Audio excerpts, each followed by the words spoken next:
I'm Warren. This is Charlie. He can hear, I can see. We work together.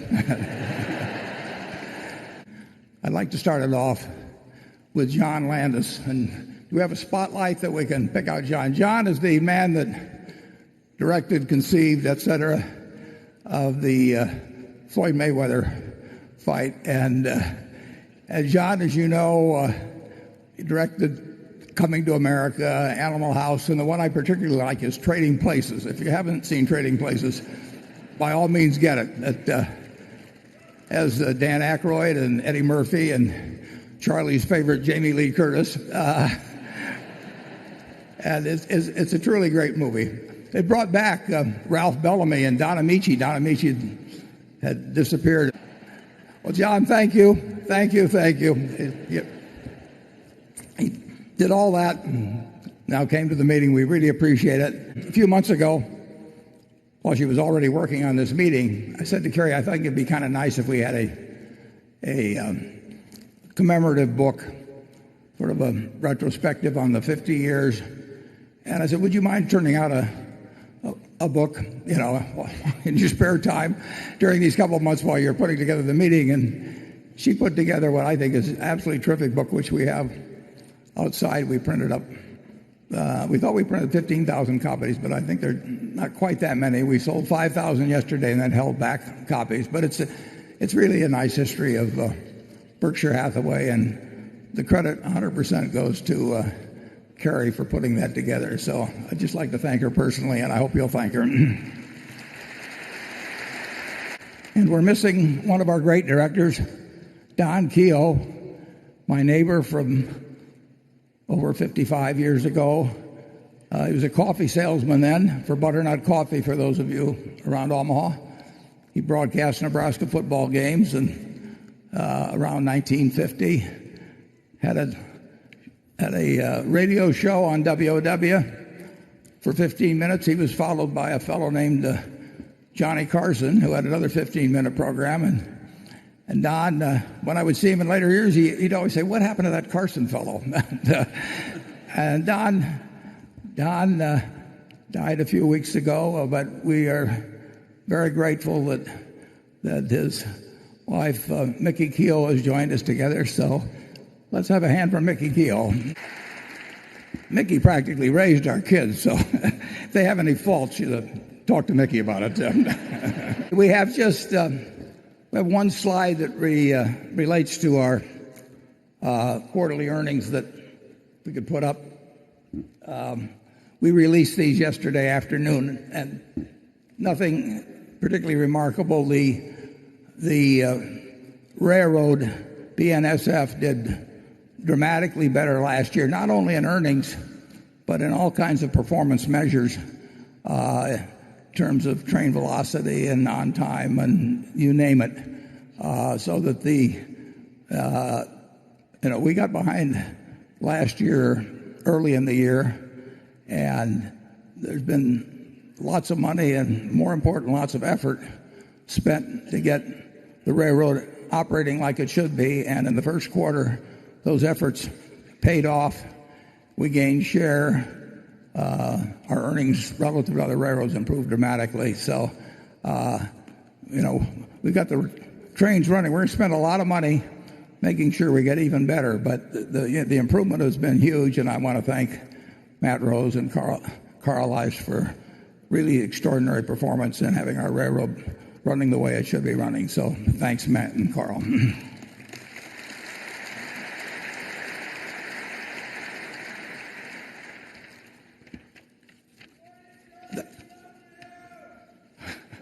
I didn't quite get it, but I'll assume it was complimentary. Okay. I think we're ready. We're ready to move on to our questioners. We'll handle it the same way as before. We start with the journalists, we move to the analysts, and then we move to the audience. And we keep doing that until about noon. And at that time, we take a break for about an hour. And then we come back and we repeat the procedure. After we get through, I think it's either 48 or 54 questions, then we just take them all from the audience. We we have various zones where people have been selected by drawing to ask questions personally. But we start off the first one with a woman who retired after 60 years, setting a longevity record for all of Time Inc. She retired at Fortune, been my friend for many years, and my opinion, the best print business journalist in the world, Carol Loomis. That doesn't soften her up at all, folks. Your efforts years ago to keep Berkshire's textile mills running show you once aspired to balance capitalism with compassion. I cannot make a moral case for practices at either Clayton or 3G, and I wonder how you can do so. It's better to back up even to the situation in mortgage lending that's taken place and why Clayton follows a pattern that actually is exemplary and rather extraordinary in the home building and mortgage business. If you look back at the housing bubble in 2000, well, ending more or less in 2008, one of the great problems, in fact, maybe the greatest cause, was the fact that the mortgage holder became totally divorced from the mortgage originator and from the home builder. In other words, the home builder built a house and sold it, took his profit, and that was that. And it didn't really make much difference who he sold it to. And the mortgage originator would originate a mortgage, but then package those, securitize them, and often sell them around, even around the world. So people thousands and thousands of miles had no connection with the original transaction. And the mortgage originator suffered no loss if the loan went bad. So you had these two parties, the one that connected with the home buyer and the one that originated the mortgage, and they had no connection with the actual outcome of whether it was a good mortgage or not. At Clayton, unlike virtually anybody, there's a few, we offer mortgages to all the buyers of our homes, and we have retained roughly $12 billion of mortgages on 300,000 homes. Now, when a mortgage goes bad, two people lose. The person that owns the house loses, and the person that owns the mortgage loses. And in our case, we have this identity of interest. We have no interest in selling anybody a house and having the mortgage default, because it is a net loss to us. It's a net loss to the customer. And like I say, that's not true of most home builders. It's not true of most mortgage originators. And there's been much talk in terms of possible changes in mortgage rules to try and get the mortgage originator to keep some skin in the game. And they've talked about them keep retaining maybe 3% of the mortgage or something like that, just so they would have an interest in really what kind of a mortgage they were putting on the books. Well, we keep, in many cases, we offer to everybody, but we keep, probably in half the cases, we keep 100% of the mortgage. So we have exactly the same interest as society has and as the home buyer has in not making mortgage loans to people who are going to get in trouble on those loans. Now, it's true that manufactured housing hits the lower end of the market in terms of house values. Of the homes selling for $150,000, new homes selling for $150,000 or less, 70% of them are manufactured houses, and some of those people, many of those people, do not qualify on a FICO score to obtain loans that are government guaranteed. Some do, but most don't. And the question is, can you lend intelligently to people who have a good chance of making the payments and keeping that house? And Clayton has been exemplary in doing that. About 3% of the mortgages default in the year, and when they do, we lose money, and the person who bought the house loses money. But 97% don't, and most of those people would not be living in the kind of houses that you can see right here at the auditorium without the financing availabilities that Clayton makes available and others make available. And I invite you to go out and look at that house for $69,500. That house will be transported and erected, ready to go. You have to have the land, and I'll get to that in a second. But for $69,500, you have that house with appliances, with air conditioning, with a couple bedrooms, 1,200 square feet, and probably you'll put another $25,000 or so in the house, but in terms of the land and preparation there. So maybe it'll be $95,000, but you can make your own judgment as to whether that's a decent value. And I know most of you are not living in $95,000 homes, but there are an awful lot of people that aspire to do that. And we help them with our own money at risk to move into those homes. And if we make a mistake, it hurts them and it hurts us. And that is a very unusual arrangement in the financial industry.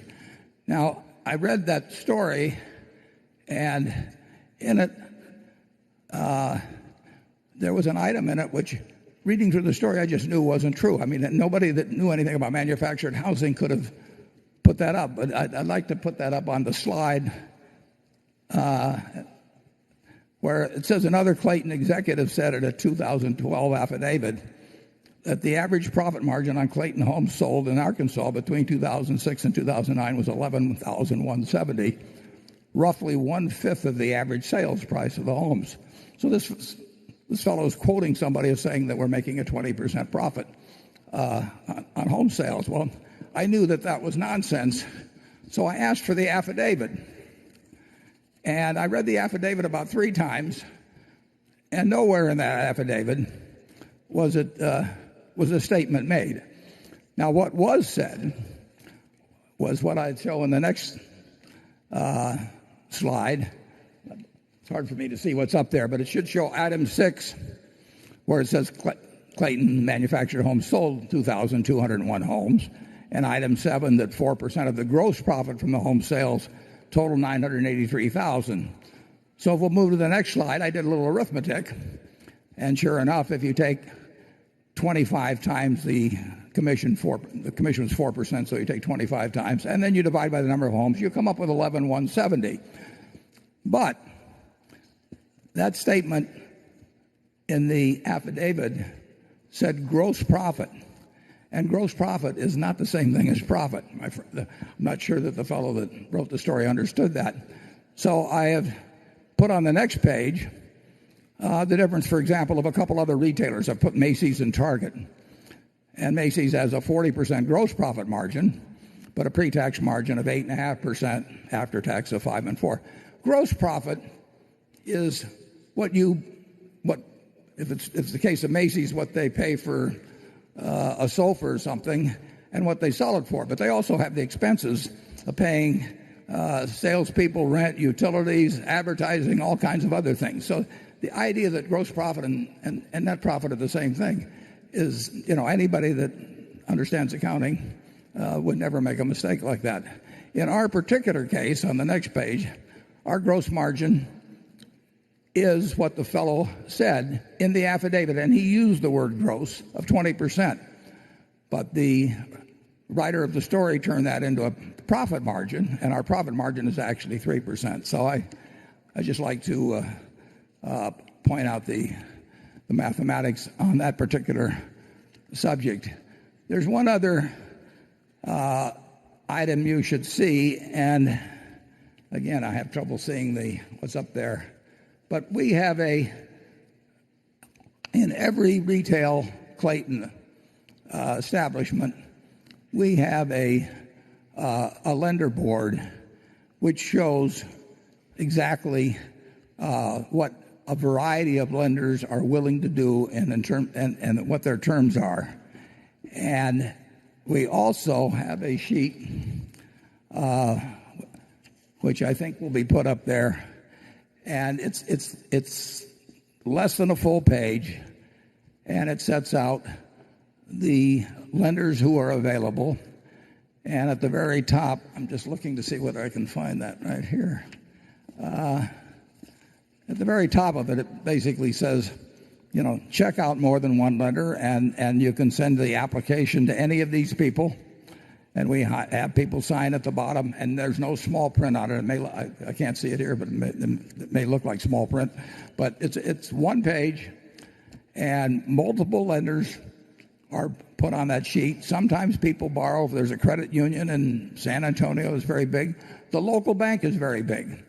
And we also will lend money to the buyer of the home if they wish. If you buy that home that's out there, we'll give you a list of 4 or 5 lenders, probably including your local bank, and you will probably take the loan that offers you the best terms. So I make no apologies whatsoever.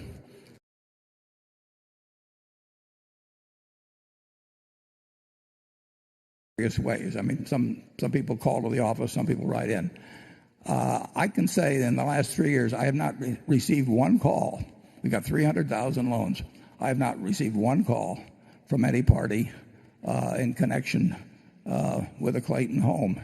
Moreover, at Clayton, we are regulated in almost every state in which we have financing, which is practically every state. And in the last 3 years, we have had, I think it's 91 examinations by the state. 91 examinations. They come in, they look at our practices, they make sure that they conform with the laws. And in those 91, I think the largest fine we've had has been $5,500. And the largest group of refunds we had was about $110,000. There were, and those were regulated not only by those states. We're regulated by HUD, all kinds of people. When we can, we try to get people an FHA loan because that's the best loan for them to get. But as I say, most of our borrowers are below the 620 FICO score, and it's true that 3% or so will lose their homes in a year, and it's true that 97% of those people will have a home where their average principal and interest payment is a little under $600 a month, and that takes care of having a 2 and perhaps 3 bedroom house, well equipped. I invite you to go through it. And Clayton has behaved, in my book, extraordinarily well. The article talked about 30-year mortgages. Over 4.5 years ago, I said we're not going to have 30-year mortgages. So we don't have them except for the FHA guaranteed ones, which of course have a very low rate. So I have I'm proud of the Clayton management. I'm proud of the fact that they put this year maybe 30,000 people in homes at a very low cost, a very good home, and a very high percentage of those people are going to have those loans paid off probably in 20 years and have a home that has cost them. It's been a real bargain, basically. I'll get to the other question, the 3G question, in a second. I'll give Charlie a chance to say what he'd like to. Well, I don't know a lot about the mortgage practices with Clayton, but I certainly know that we've sold an enormous number of houses, and we have a big share of the total market in manufactured. About 50%. Yeah, 50%. And it's a very constructive thing. Personally, I've always wondered why manufactured houses don't have a bigger share of the market. It's such an efficient way of creating quite usable houses. Part of the reason is that the tract builders under capitalism got so efficient.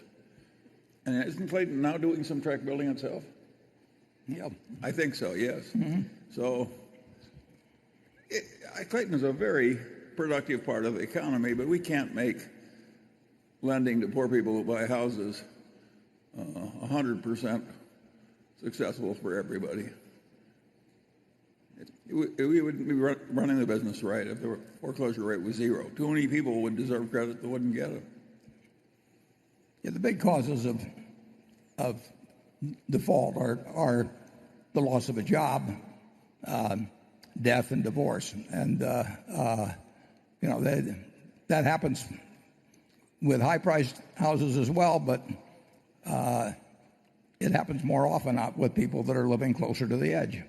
But I don't think that's a reason to deny them a house, and particularly when so many, it turns out so well for so many. The 2008 recession and 9 was very interesting because all kinds of securitized deals involving houses costing hundreds and hundreds of thousands of dollars, the default rate on those was many, many, many times what happened in our own case. And similarly with delinquency rates, our delinquency rates are running about 3% currently, and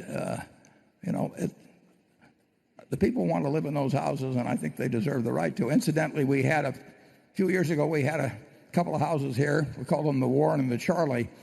The Charlie sold first, and it sold to one of the cameramen who was in the credits on the movie you just saw. And you can check with Matt, and Matt Mason. He is very, very happy with that house he bought 4 or 5 years ago.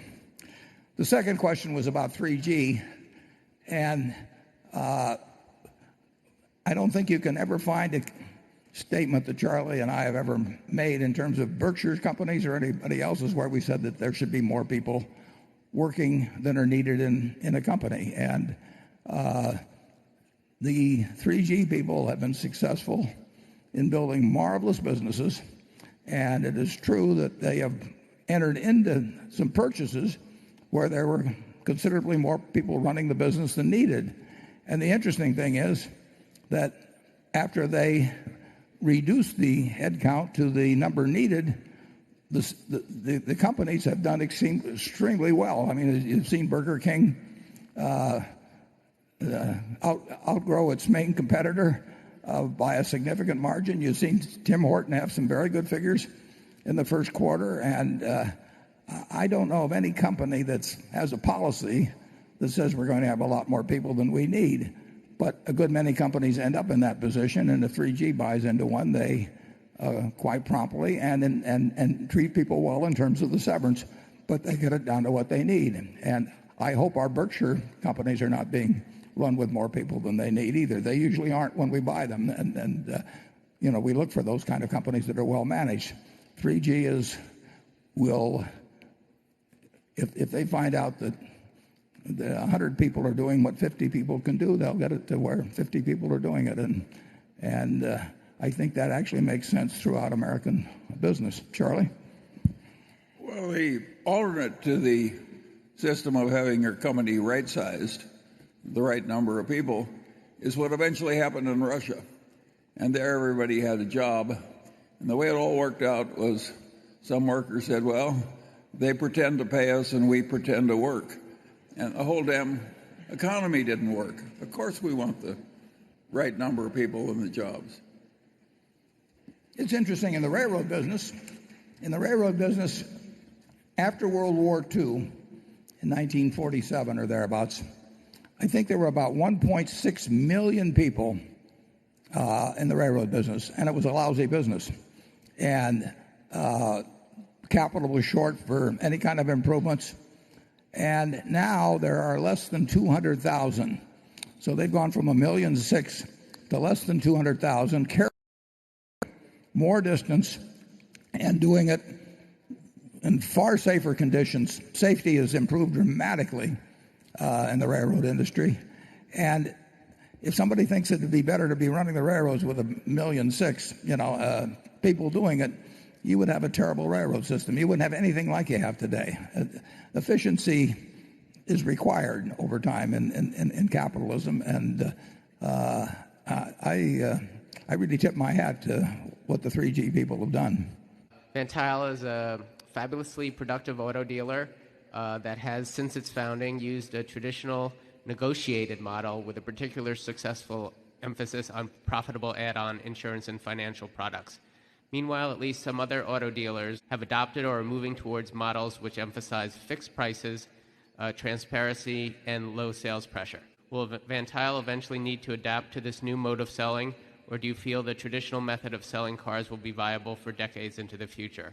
If the market requires a new way of selling, how hard is it for a sales culture that has been successful for decades doing business one way to change? If a change is required, it'll be made. And I don't know the answers to which way it's going to go on that. It's true that people have been, and that's not new. That's been experimented with before, where people have tried a one-price system and no negotiating, no haggling and everything. And I think a very large number of people would like to see that system, except when they actually get into it, it seems to break down for some reason. There's negotiation going on in a lot of businesses, and it always amazes me. People say they don't like it, but it's what ends up happening. And so Van Tuyl will adapt to what the customer wants. We'll see how some of these experiments go, and I don't think there'd be any problem at all if the world goes in that direction in Van Tuyl going to it. But I wouldn't be surprised if 5 or 10 years from now the system is pretty much the same. I wouldn't be totally surprised if it changes either, but I can't predict the outcome. I can predict that Van Tuyl and the subsequent auto dealerships we buy, I can predict that they will be a very important part of Berkshire, and I think will be quite profitable in relation to the capital we employ in the business. Charlie? Well, I very much like that acquisition, partly because I think we can do a lot more like it. Yeah. You think you'll be negotiating on cars 10 years from now when you buy a new one? It's been amazingly resistant to change for my whole lifetime. Yeah, happens in the jewelry business too. I mean, there are certain items. Well, it happens in real estate. I mean, let's just say that some real estate firm said we're only going to take listings where you can't negotiate. Do you think? I'm not sure how it would do in terms of obtaining both listings and customers. People seem to want to negotiate. If they hear a house is priced at $200,000, they're not going, unless it's in some unusual situation, they're not going to step right up and pay the $200,000. They're going to bid. When people are dealing with a big ticket item, a lot of people, their natural tendency is to negotiate, and particularly will do so if they think that that's built into the system. So I'm not sure how it changes, but we'll do fine whatever direction it goes. Can you name at least 5 characteristics of a company that gives you confidence to predict its earnings? Charlie, what are your 5?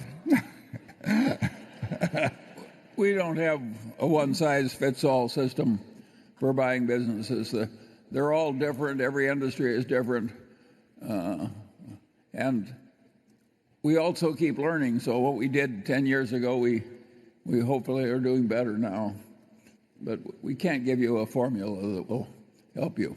No, if you're looking at the BNSF Railroad, as we were in 2009, or if you're looking at Van Tuyl in 2014, there are a lot of things that go through our minds, and most of the things that go through our minds are things that will stop us from going further. I mean, there's the filters are there, and there are a lot of things that, if we see it in a business, including maybe who we're dealing with, will stop us from going on to the next layer. But it's very different in different businesses. We are looking for things where we do think we've got some reasonable fix on how it's going to look in 5 or 10 years, and that does eliminate a great many businesses. But it's not the same 5 questions at all. Certainly, when we're buying a business where we're going to have somebody that's selling it to us continue to run it for us, a very big question is, do we really want to be in partnership with this person and count on them to behave in the future when they don't own the business as they've behaved in the past when they do own the business? And that stops a fair number of deals.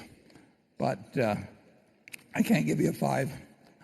We don't have a list of 5. Or if we do, Charlie's kept it from me. Is IBM similar to those textile mills in the 1960s? And did you try to talk Warren out of buying IBM? The answer is no. I think IBM is a very interesting company. It totally dominated Hollerith machines, the punch card computing. And then when they invented electronic computing, it dominated that for a while. It's very rare that when a technological change comes along that people adapt as successfully as IBM did that time. Well, now they've had the personal computer, and that's been a mixed bag. But I think IBM is a very credible company, and we own a lot of companies that have temporary reverses or once were mightier in some ways than they are now. IBM is still an enormous enterprise, and I think it's still a very admirable enterprise, and I think we bought it at a reasonable price. When we bought it, it was a 2-0 vote. Yeah. Okay. Incidentally, there's one thing that I always find interesting. We get asked questions about investments we own, and people think we want to talk them up, or we have no interest in encouraging other people to buy what the investments we own. I mean, we are better off because either we or the company is likely to be buying stock in the future. Why would we want the stock to go up if we're going to be a buyer next year and the year after and the year after that? But the whole mentality of Wall Street is that if you buy something, even if you're going to buy more of it later on, or if the company's going to buy its own stock, and the people seem to think that they're better off if it goes up the next day or the next week or the next month. And that's why they talk about talking your book. If we talked our book from our standpoint, we would say pessimistic things about all four of the biggest holdings we have, because all four of them are repurchasing their shares, and obviously the cheaper they repurchase their shares, the better off we are. But people don't seem to get that point. You have any idea why, Charlie? Warren, if people weren't so often wrong, we wouldn't be so rich. No.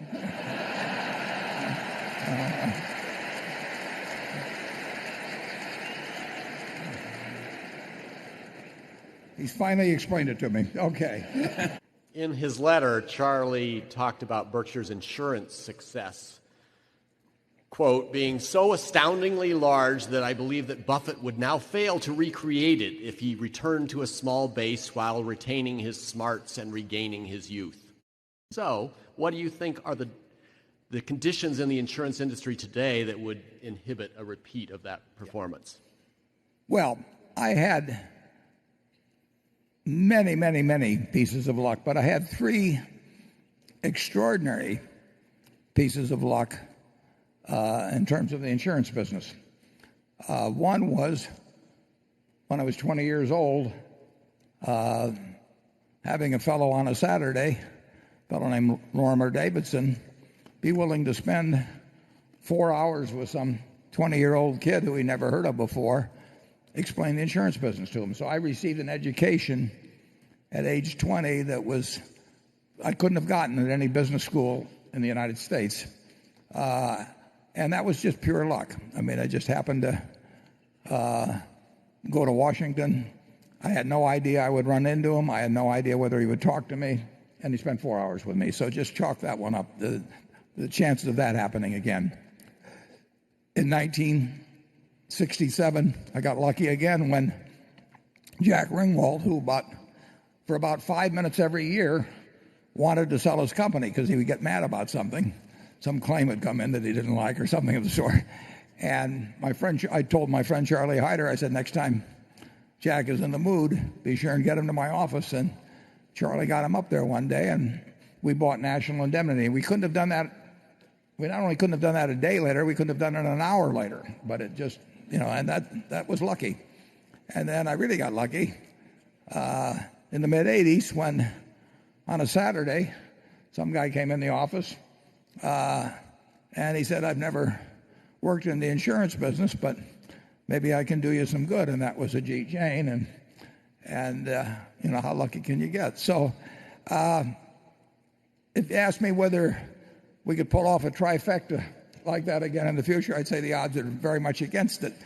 But the whole thing in business is being open to ideas as they come along, and insurance happened to be something that I could understand. I mean, that was in my sweet spot. If Lorimer Davidson had talked to me about some other business, I it wouldn't have done any good. But it just so happened he hit a chord with me on that in explaining it. I could understand what he was talking about.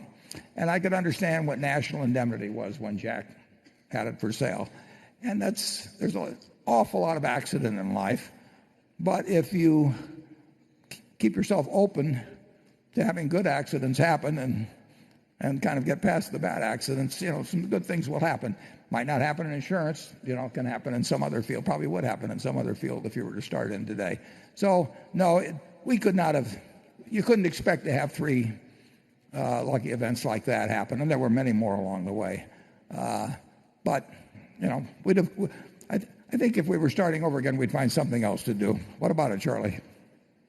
Yeah, but I don't think we would have that kind of success. Mostly we've bought wonderful businesses and nourished them, but the reinsurance division was just created out of whole cloth right here in Omaha, and it's a huge business. Insurance has been different for us. How can we, as outside investors, judge the state of Berkshire's culture long after you depart? I think it's fair that you do, come with a questioning mind to the culture, post me and Charlie. But I think you're going to be very. I don't think you should be surprised, but I think you will be very pleased with the outcome. The culture. I think Berkshire's culture runs as deep as any large company could be in the world. It's interesting you're from Germany, because just 3 or 4 days ago, we closed on a transaction with a woman named Mrs. Louis in Germany, and she and her husband had built a business over 35 years. They'd spent developing this business of retail shops dealing with motorcycle owners, and lovingly had built this business. Her husband died a couple years ago, and Mrs. Louis in Germany, it came about in sort of a roundabout way, but she wanted to sell to Berkshire Hathaway. And, that would not have been the case 30 or 40 years ago. So it's a vital part of Berkshire to have a clearly defined, deeply embedded culture that pervades the parent company, the subsidiary companies. It's even reflected in our shareholders. And, when you have 97% of the shareholders vote and say we don't want a dividend, I don't think there's another company like that in the world. So we have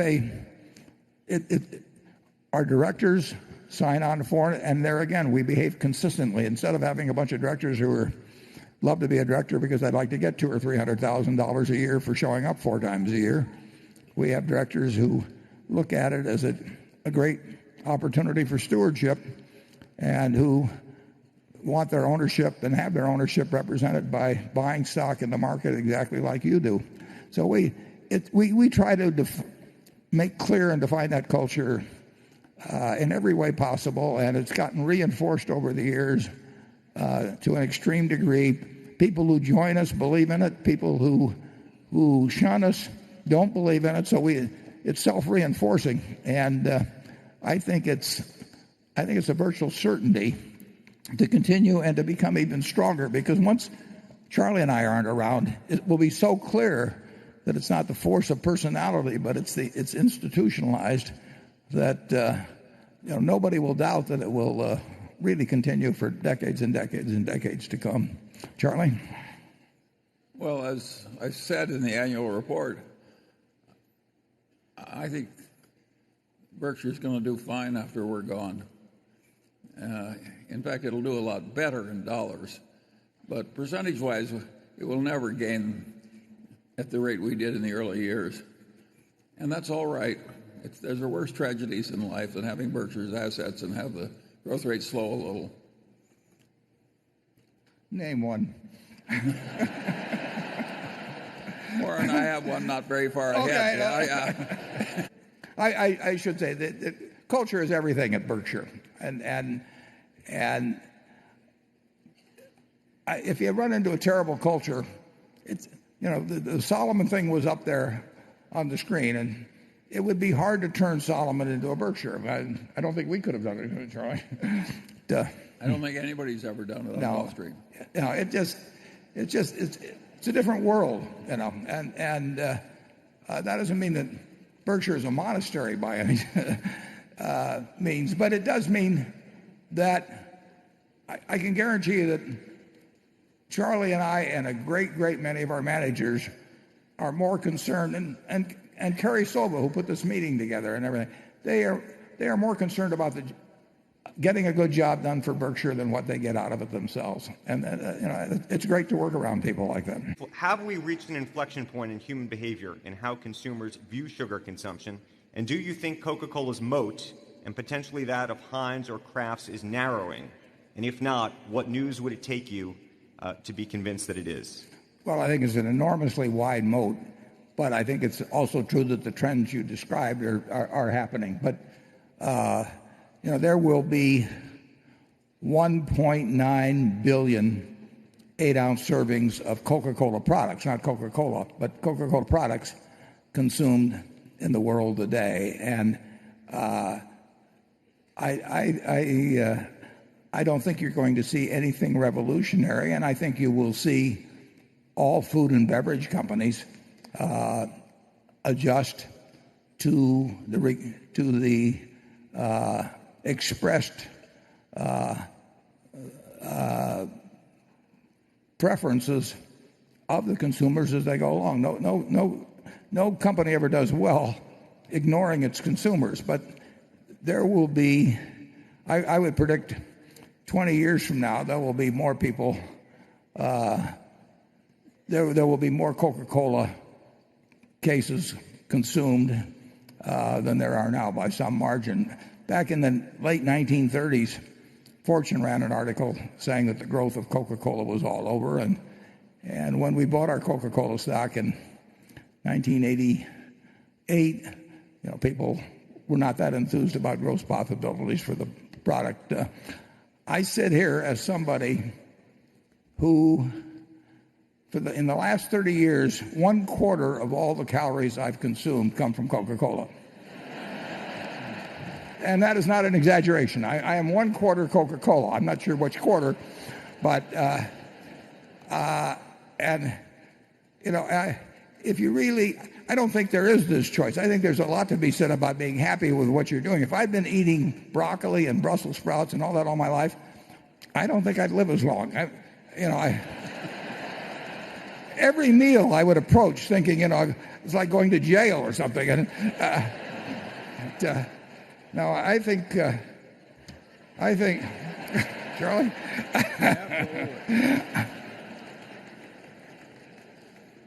Charlie's 91, and his habits aren't that different than mine. They're slightly better. But there's no question about it. The way I look at it is, sugar is an enormously helpful substance. It prevents premature softening of the arteries. And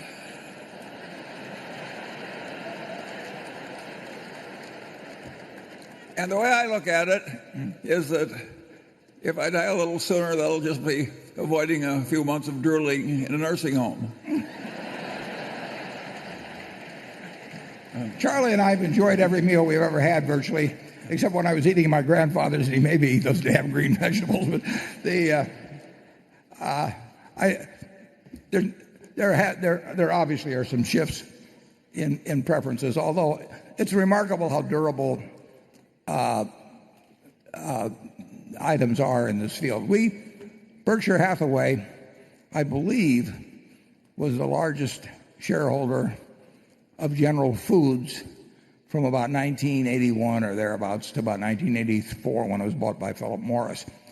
And, that's 30 plus years ago, and those same brands, they went through Philip Morris, they got spun out as Kraft, they broke Kraft into two pieces, but now we're going to own those brands, and they're terrific brands. But, Heinz goes back to 1869. The ketchup came out a little later. They went bankrupt actually when they were counting on the horseradish or whatever it was. But the ketchup came out in the 1870s, and Coca-Cola dates to 1886. And it's a pretty good bet that an awful lot of people are going to like the same thing. And when I compare drinking Coca-Cola, to something that somebody would sell me at Whole Foods, I don't know. I don't see smiles on the faces of people at Whole Foods.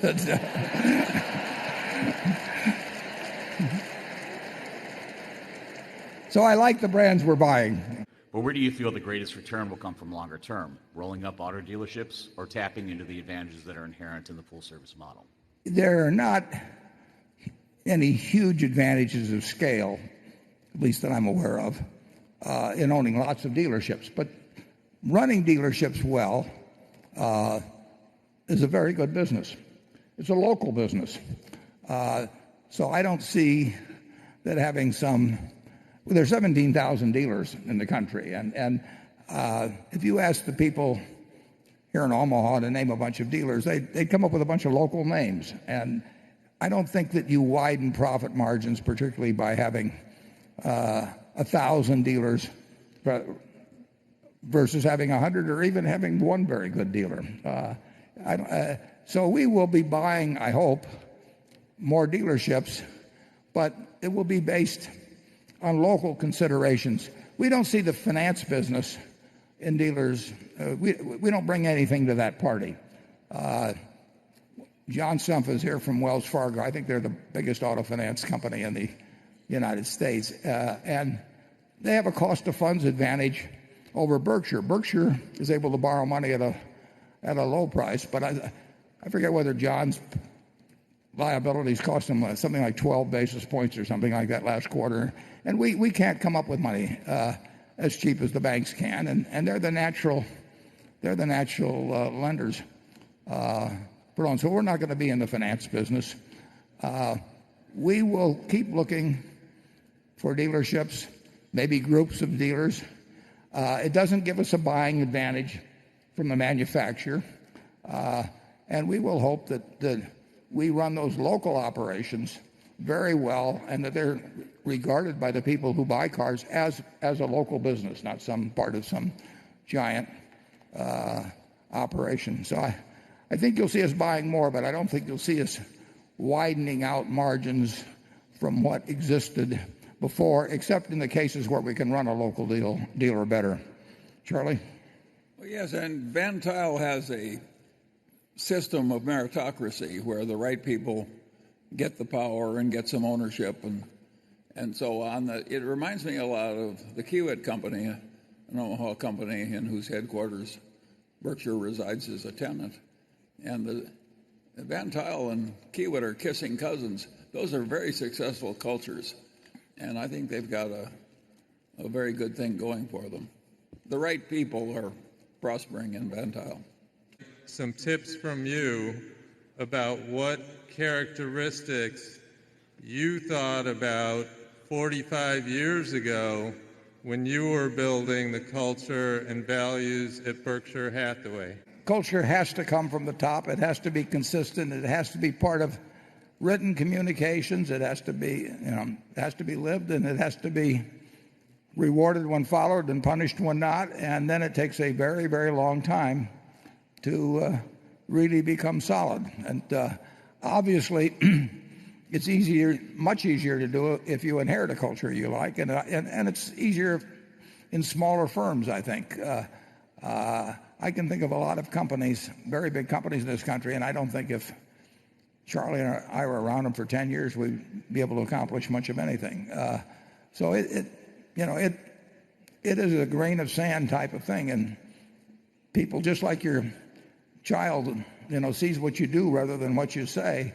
It's the same thing in a business, that people see how those above them behave, and they move in that direction. They don't all move that way. We've got 340,000 people now working for Berkshire, and I will guarantee you that there's some number, a dozen, maybe 50, maybe 100, that are doing something today that they shouldn't be doing. What you have to do is when you find out about it, you have to do something about it. I didn't like, for example, making 30-year mortgages at Clayton 5 years ago, and I said, we're not going to make 30-year mortgages, unless they're government guaranteed. And when we bought Kirby, there were some sales practices we didn't like, and we particularly didn't like them with older people. So we put in a golden age policy where if you were over 65 and you bought a Kirby, and for any reason you didn't like it, anytime up to a year, you could send it and get all of your money back. And I encouraged people to write me if they had a problem on anything like that. So it takes a lot of time. And at Geico, we're going to send out millions and millions and millions of claims. And I will guarantee you that when two people are in an auto accident, they don't agree 100% of the time on whose fault it was. So they may go away and be unhappy for a time, but we work all the time at trying to behave with other people as if our positions were reversed. That's what Charlie's always advised in all our activities, and we've tried to follow it, and we're certainly far from perfect at it. But if you keep working at it, it does get results. Charlie? Yeah, I think the one thing that we did this work best of all is we were always dissatisfied with what we already knew, and we always wanted to know more. And Berkshire, if Warren and I had stayed frozen in time, particularly Warren, it would have been I'd like to do it, understand. It would have been a terrible place. It's what we kept learning that made it work. And I don't think that will ever stop. Percentage of total market cap relative to the U.S. GNP, which you have said is probably the best single measure of where valuations stand at any given moment. This indicator is at about 125%. The second indicator is corporate profits as percent of GNP. Are the current levels of either one or both of these indicators a matter of concern for the general investing public? It might be the second figure, which is the profits as a percentage of GDP, might be a concern for other segments of society, because what it indicates is that American business has done wonderfully well in recent years, and though it says what a terrible disadvantage it has because of U.S. tax rates and a host of other things, the facts are that American business has prospered incredibly. And the first comparison is very much affected by the fact that we live in an interest rate environment which Charlie and I probably would have thought was almost impossible not too many years ago. And obviously, profits are worth a whole lot more if the government bond yield is 1% than they're worth if the government bond yield is 5%. And so it gets back, and Charlie in that movie talked about alternatives and opportunity cost. And for many people, the opportunity cost is owning a lot of bonds, which pay practically nothing, or owning stocks, which are selling at fairly high prices historically, but they weren't selling at those historic prices with interest rates like this. So I would not.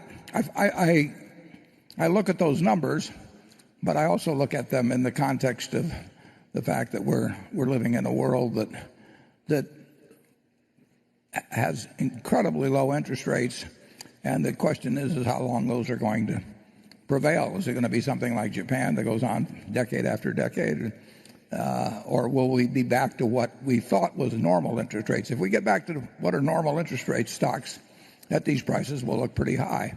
If we continue with these kind of interest rates, stocks will look very cheap. And now I've given you the answer, and you can take your pick. Charlie? Well, since we failed to predict what happened and what exists now, why would anybody ask us what our prediction is in the future? Yeah.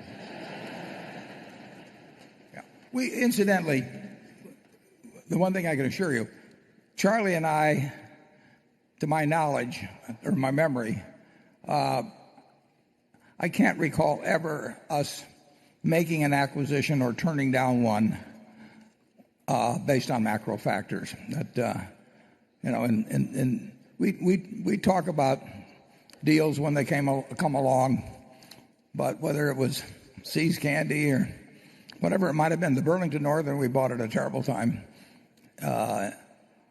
general economic conditions. But we don't talk. It just doesn't come up because we know we don't know what the next 12 months, 24 months, 30. We know we don't know what that's going to look like. But it doesn't really make any difference if we're buying a business to hold for 100 years. What we have to do is figure out what's likely to be the average profitability of the business over time and how strong its competitive mode is and that sort of thing. So people have trouble believing that. They think we talk about it. We think any company that has an economist, certainly has one employee too many.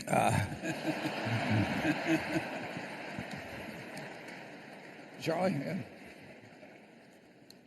Do you think of anything rude to say that I haven't said? Well, it would be hard to top that one. Okay. Do you think the new rules strike the right balance between efficiency and safety? For Berkshire, what impact will these new rules have on the operations of Marmon's Union Tank Car subsidiary and on the BNSF Railroad? Can you also update us on the BNSF initiative to purchase up to 5,000 of its own oil tank cars, which is a departure from historic industry practices? You've asked all the questions I'll be asking, but I think those rules just came out, 2 days ago now? Yeah, and they're 300 pages. And little as I have to do with this meeting and everything, I have not read those, although I've talked very briefly to Matt Rose about them and also Frank Patak, who runs the company that manufactures and leases tank cars. Our interest, the interest of our railroad and our tank car manufacturing and leasing operation may diverge in various ways. Clearly, we've got an interest, the country has an interest in developing safer cars, and we found that some cars we thought were safe have turned out to be less safe than we thought going in. The most dangerous kinds of things we carry, of course, as a common carrier, we have to carry chlorine, we have to carry ammonia, and we're required to carry that. We'd rather not carry it. There are dangerous products that have to get transported in the country, and it's more logical to transport them by rail than either truck or pipeline. And some of those we'd rather not carry, but we do carry. I would say that probably everybody will be somewhat unhappy with the rules, but it is up to Washington and the government to devise the rules under which something that is potentially dangerous is transported. And transporting by pipeline has its problems. Transporting by rail has its problems. And railroads have gotten dramatically safer over the years. Our safety figures, and Burlington Northern leads the industry in safety. But the safety figures get better year after year. But you're going to have derailments, and you better have very safe cars carrying that, and nothing will be perfect. Charlie? Yeah, well, big companies and successful companies like Burlington Northern and Exxon and Chevron and so on have a lot of engineers, and they have long histories of trying to be way safer than average and knowing a lot about how to do it. And none of that is going to change. You'd be out of your mind to own these big companies and not run them with a big attention to safety. And we're not out of our minds, and neither are the people who run Burlington Northern. The safety is going to be improved continuously, and should be. Yeah, and it has been consistently, but yeah. But there are new problems. For one thing, the Bakken crude has proven to be quite a bit more volatile than most of the crude that is. Well, it's not really crude, it's condensate. I mean, it's almost misnamed, call it crude. It is more volatile. Yeah. I can tell you, and I may write about this next year in the report, though, that Burlington Northern has the best safety record among the big railroads. And Berkshire Hathaway Energy, it's extraordinary, their safety record in terms of utilities. And every utility we purchased at Berkshire Hathaway Energy, we brought the safety statistics. They've gotten far better after Greg Abel has taken over. After they bought the Omaha pipeline, which had been mismanaged and safety had been improperly ignored, we watched those people, the Berkshire employees, just work day and night improving the safety. They didn't want more pipeline explosions. Yeah, we went from last out of 40-some, I think it was, to either second or first. And if we were second, it was because our other pipeline was first. What advice would you give to someone who's trying to network with influential people but doesn't have access to the alumni network of a top business school? Let me take that one. I think you should do the best you can. Playing the hand you've got. Charlie's very Old Testament on this. Didn't get much past Genesis.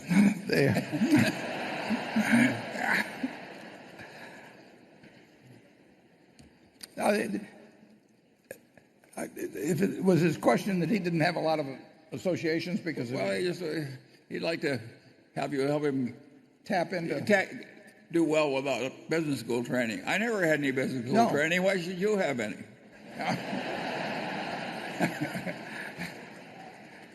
Yeah. And actually, I would say the business school training, particularly in investments, was a handicap about 20 years ago when they were preaching efficient market theory, because essentially they told you it didn't do any good to try and figure out what a company was worth because the market had it priced perfectly already. Now, imagine paying $30,000 or $40,000 a year to hear that. Yes. You were very lucky to avoid a lot that you've avoided. How do you feel about your law school training, Charlie, while we're on it? Well, I have a son-in-law who recently explained how modern profit-obsessed law firms work. He says it's like a pie-eating contest, and if you win, you get to eat a lot more pie. How would a worst-case scenario, perhaps one in a more urban area or a BP-type accident, impact BNSF and Berkshire Hathaway? And is the company insured or protected against such losses? Our insurance, reinsurance unit actually went to the 4 major railroads offering very high limits. I think this is from memory, I could be off on this somewhat, but I think we offered something like $5 or $6 billion excess of maybe $1.5 billion or something like that to the railroad retained. So there's no question about it. If you had the exact wrong circumstances, a train with a lot of ammonia or chlorine or something, right in some terrible urban area, the possibility always exists that can happen. It can happen. You can have plane crashes. There are things that are very small probabilities, but if we run trains millions and millions of miles, year after year, something will happen, just like they happen in every other possible accident way. And so you minimize it. You run trains slower in urban areas. They've already instituted that with crude. I think they brought it down to 35 miles an hour in towns of 100,000. That's the maximum. So that you're always working to be safer. You'll never be perfectly safe. We do not. We have some insurance at Burlington Northern, but we don't need insurance at Berkshire. We've got the capability to take any loss that comes along. So we actually would be more likely to be offering that insurance, and we did offer that insurance, and the railroad industry didn't like our rates, which is understandable, and So they haven't bought it, but that doesn't mean they won't at some time in the future. I should add one thing I forgot to say to Jonathan. I don't think we will be buying the 5,000 rail cars. I think I don't know that for sure, but there's going to be a lot going on in terms of retrofitting.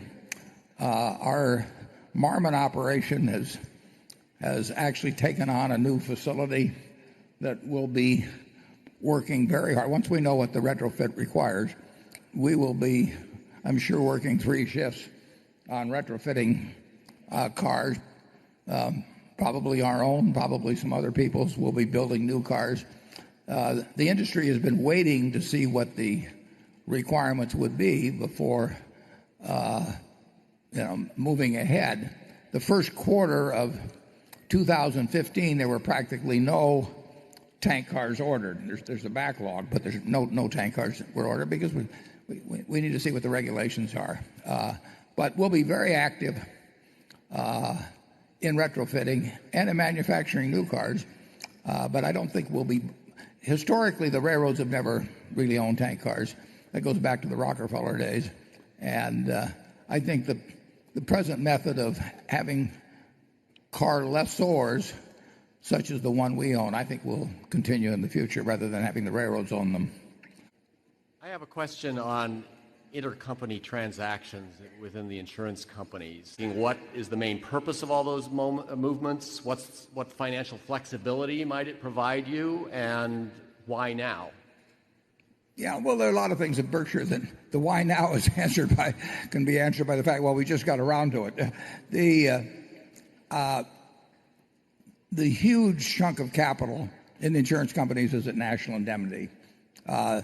So we have moved through these quota share arrangements. We've moved premium volume that is generated at GEICO or MedPro or different companies. We've moved that up to the parent because that's where there's just extra layer after extra layer after extra layer of capital there, and that it makes it a little simpler that way. It makes it a little simpler just in keeping all the money invested and as opposed to having 50 pockets or 75 pockets to look at it if you have a couple of main pockets to look at it. There's no real change in the certainty of payment of policies or anything of the sort. It really makes life a little easier in terms of managing the money by having most of the funds concentrated in National Indemnity.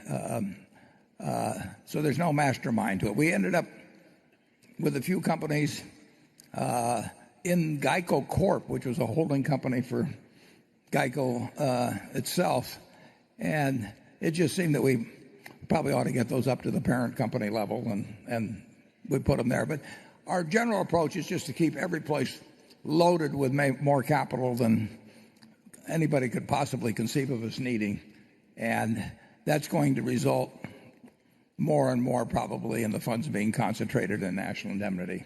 The U.S. is not a prospective founding member of the Asian Infrastructure Investment Bank, where many European countries are.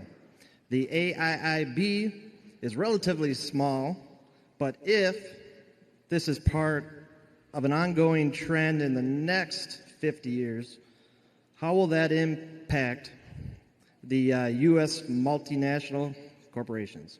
Well, that's a subject I know absolutely nothing about, so let's hope Charlie does. I know a little less than you do. I really apologize to you in terms of your question, but if we started talking about it, we'd be bluffing. Yeah. You have a second question? How about the dollar as a reserve currency?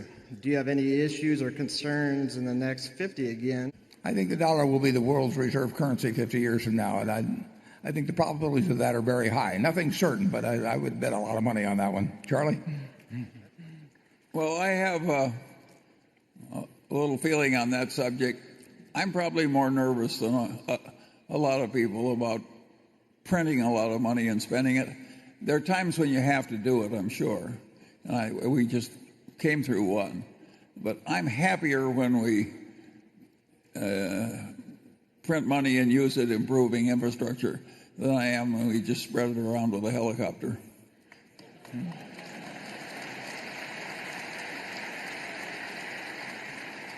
So what do you think is going to happen if we keep spreading it around with a helicopter? I think it's always more dangerous than the economic profession thinks. Recently, several subsidiaries were renamed to include Berkshire or BH in their name, which Mr. Buffett has avoided doing previously, at least due in part, I imagine, to increased reputational risk should something go wrong. Can you discuss how you decide which subs are allowed to rebrand? Will Fruit of the Loom become Berkshire Undergarments? Well, if it does, we won't pay him a royalty for the idea. We did create a Berkshire Hathaway home service operation, which is a franchise operation. We bought 2/3 of the Prudential franchise operation a couple of years ago, and we have a contract where we can buy we'll buy the remaining third in another couple of years. And so we were going to lose the rights to Prudential over time. And Greg Abel asked me about using Berkshire Hathaway, and I told him that they could use it, but that if I started hearing of any abuses of it or anything of the sort, we would yank it. And that maybe that would be a useful tool in making sure that people behaved like we wanted them to. And so far that's worked out fine. We've had no idea that we wanted to take Berkshire Hathaway into becoming a household name and that would create extra value. But we were going to rename a large franchising operation, and like I say, as long as the name does not get abused, that'll be fine. And the Van Tile Auto, we're calling that the Berkshire Hathaway Automotive Group. Certain of the dealers will have the right to use that as a tagline, and others won't. And again, if there's problems connected with it, we'll change it. But in a sense, that isn't bad. If there are going to be problems, I just soon hear about them. And if I hear about them, because the name is Berkshire Hathaway, it may mean that I get on top of them faster than I would otherwise. A good many of our companies, at the bottom of their letterhead or something of the sort, they say a Berkshire Hathaway company, and that's fine. But we do not anticipate that we're going to turn it into some huge asset by branding a bunch of products that way. Charlie? Well, we'd be crazy to try and sell Berkshire Hathaway peanut brittle instead of See's. Those old brand names are worth a lot of money. Now that Elon Musk has joined the fray this week with his idea of batteries for the home for his new Tesla energy initiative, which could lead the way for larger systems for business use, and realizing that disruptive technologies can at times upend an industry's business model and competitive positioning, how long do you believe it will be before distributed generation becomes a meaningful threat to your utilities, especially if power can be stored more easily at the end user's place of business or home?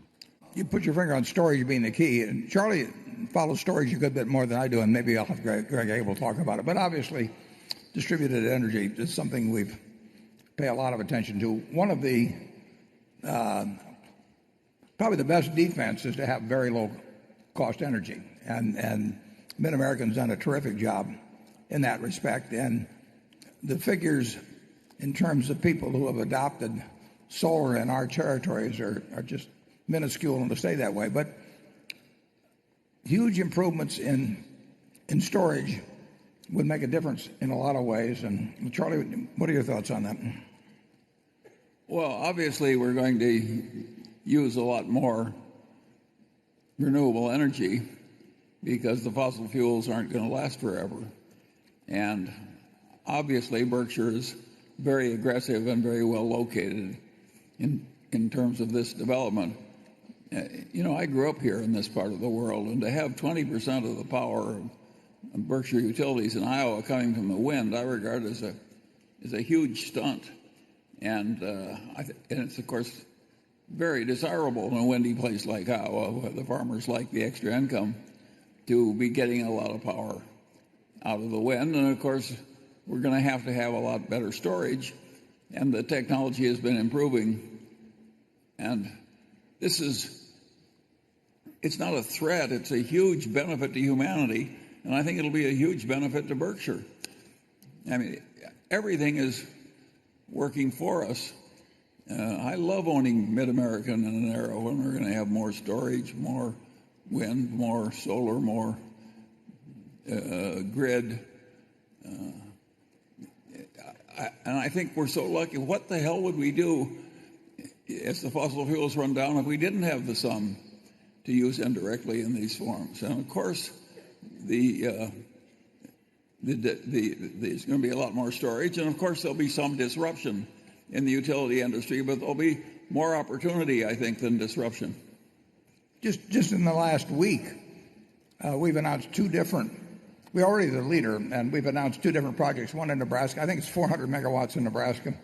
That'll be the first time we've had a wind farm here. And then we just got approval in the last couple of days for, I think, $1.5 billion worth more of wind in Iowa. And I think Charlie mentioned 20%, but if Greg Abel could take the microphone, I think it's a lot greater percentage than that now. It's a moving target, so I may not have kept Charlie posted on the number, but Greg, would you bring people up to date on what percent we will be in Iowa when the present projects are completed? And also, what has happened in Nevada and a few places like that? Greg? We announced our 10th project in Iowa.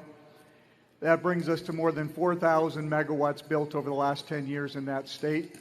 And at the end of 2016, we will now have 58% of our energy, approximately 58% of our energy that we provide to our customers coming from wind. We now have more than $18 billion committed to renewable assets across our different utilities. And if you look at NV Energy, our Nevada utility, for example, we've committed to retire 76% of their coal by 2019, and a large portion of that will be replaced with renewable energy. So clearly a continued commitment to that. In our utility business, do you think we have more disruption to fear or more opportunity to love? Yeah, distributed generation and solar bring great opportunities for all of our different utilities, and we'll embrace it. The answer is you couldn't be luckier, is what I'm telling you.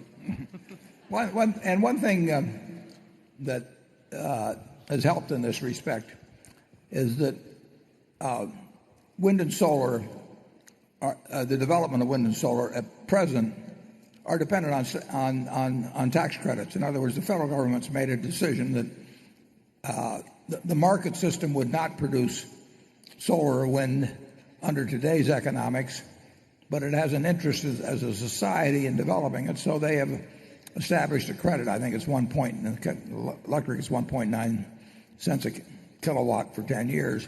And because Berkshire Hathaway Energy is part of the consolidated tax return of Berkshire Hathaway Incorporated, it has been able to invest far more money than it would make sense to invest on a standalone basis.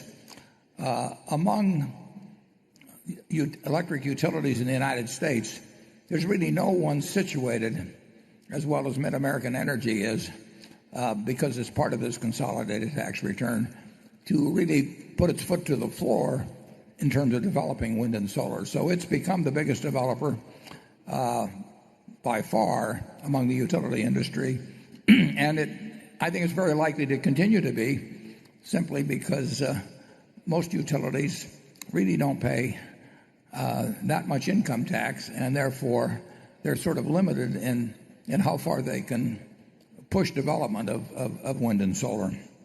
What was your most memorable failure, and how did you deal with it? Well, we've discussed Dexter many times in the annual report,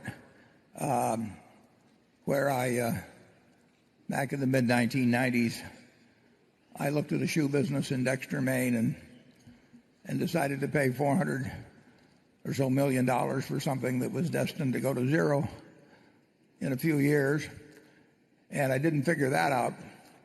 And then on top of that, I gave the purchase price in stock, and I guess that stock would be worth, maybe $6 or $7 billion now. It makes me feel better when the stock goes down because the stupidity gets reduced.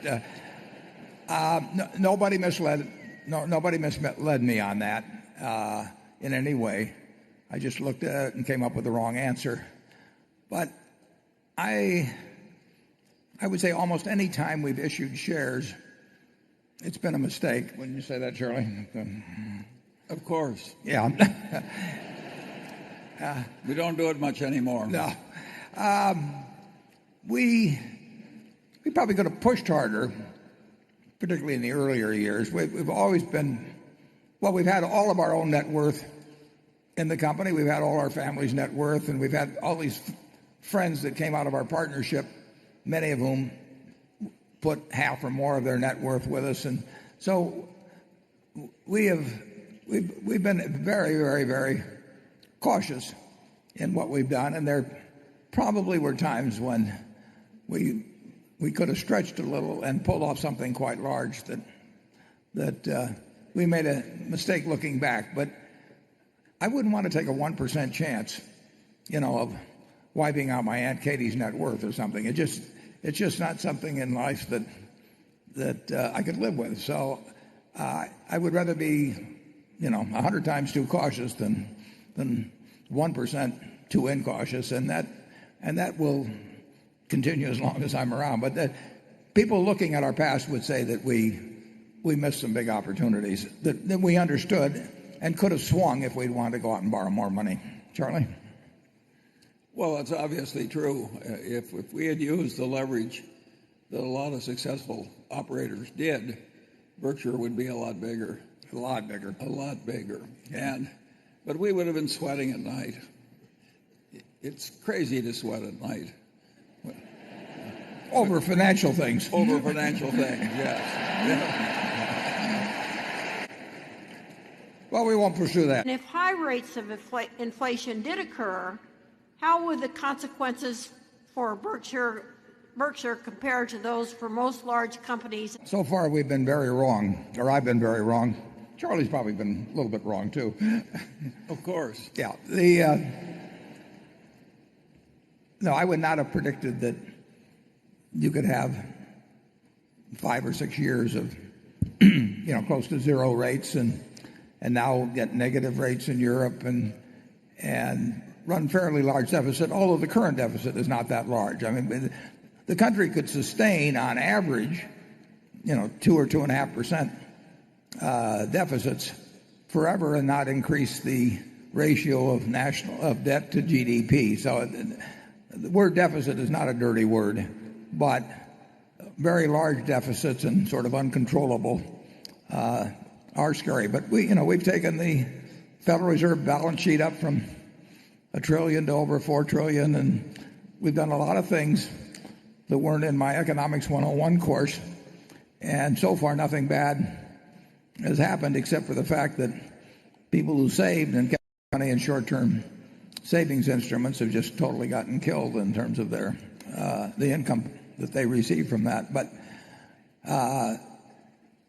it's still hard for me to see how, if you toss money from helicopters, that eventually you don't have inflation. Certainly if the money supply grows faster and faster relative to the output of goods and services, something like that is supposed to happen.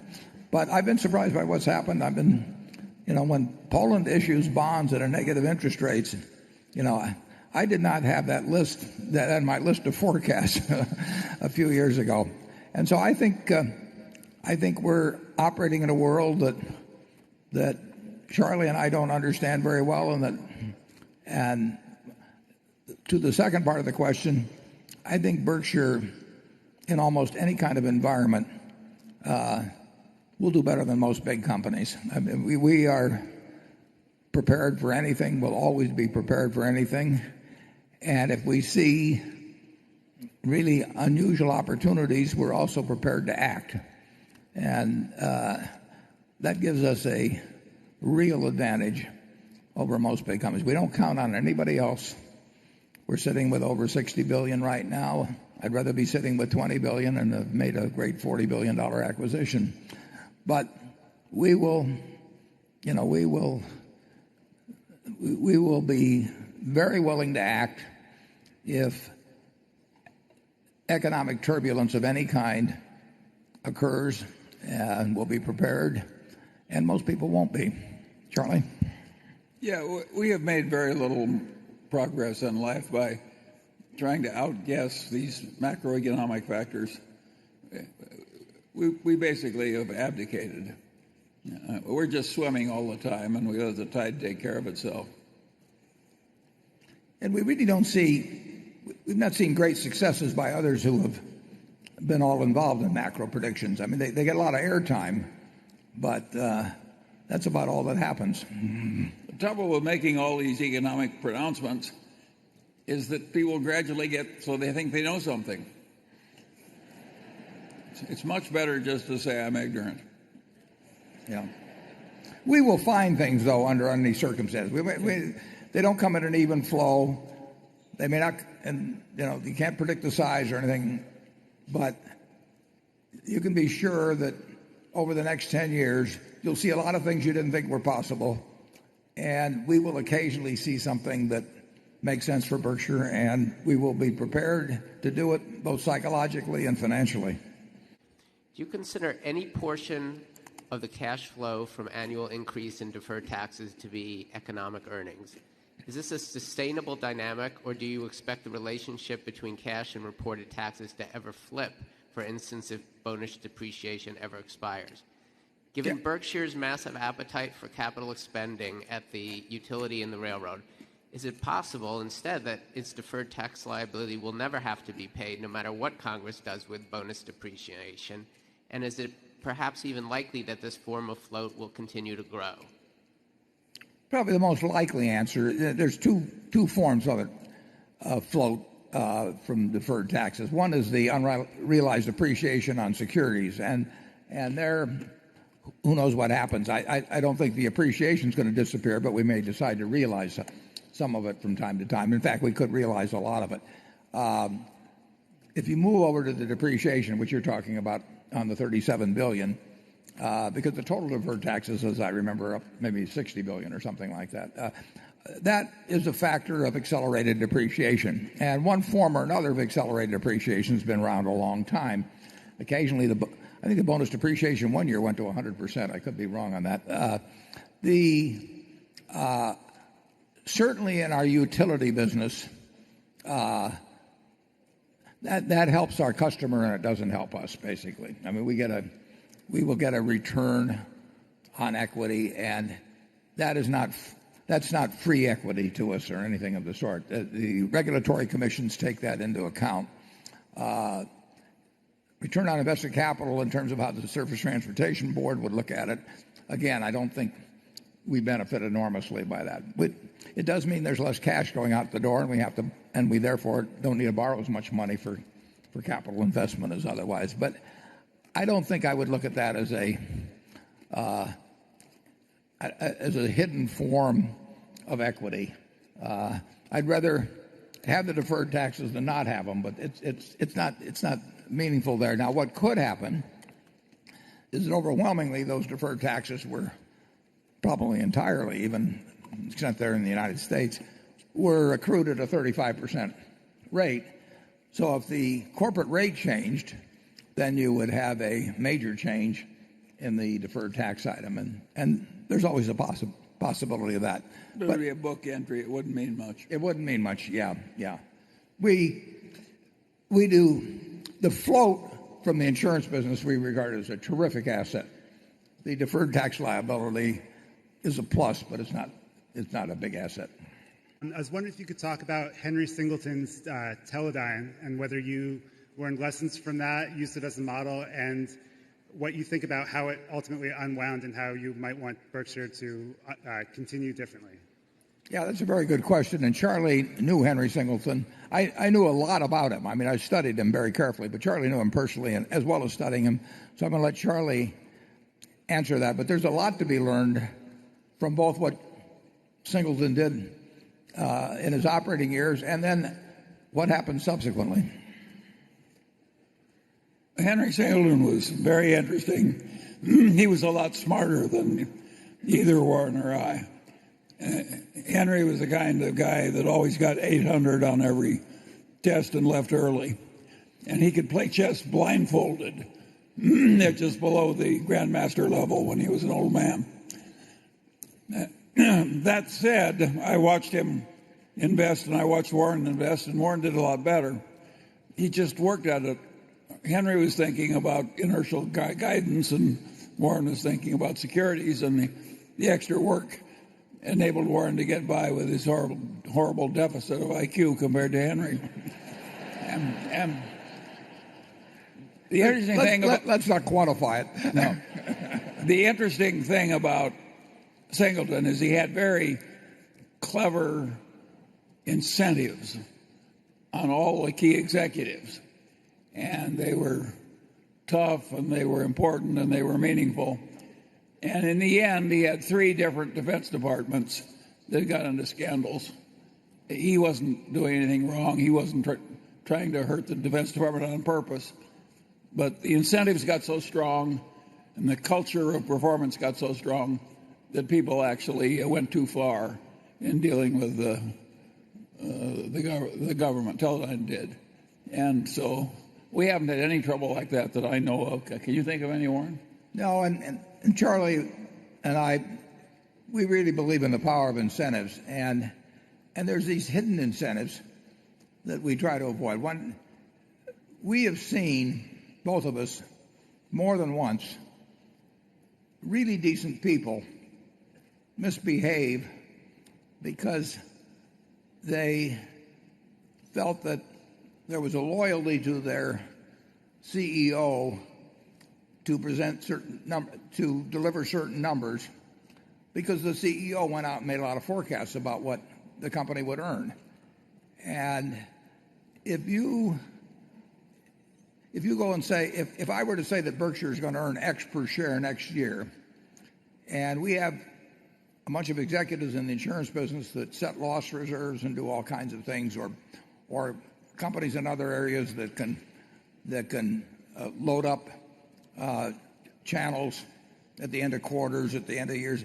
I've seen a lot of misbehavior that actually doesn't profit anybody financially, but it's been done merely because they don't want to make the CEO look bad in terms of his forecast, or he's done it because he doesn't want to look.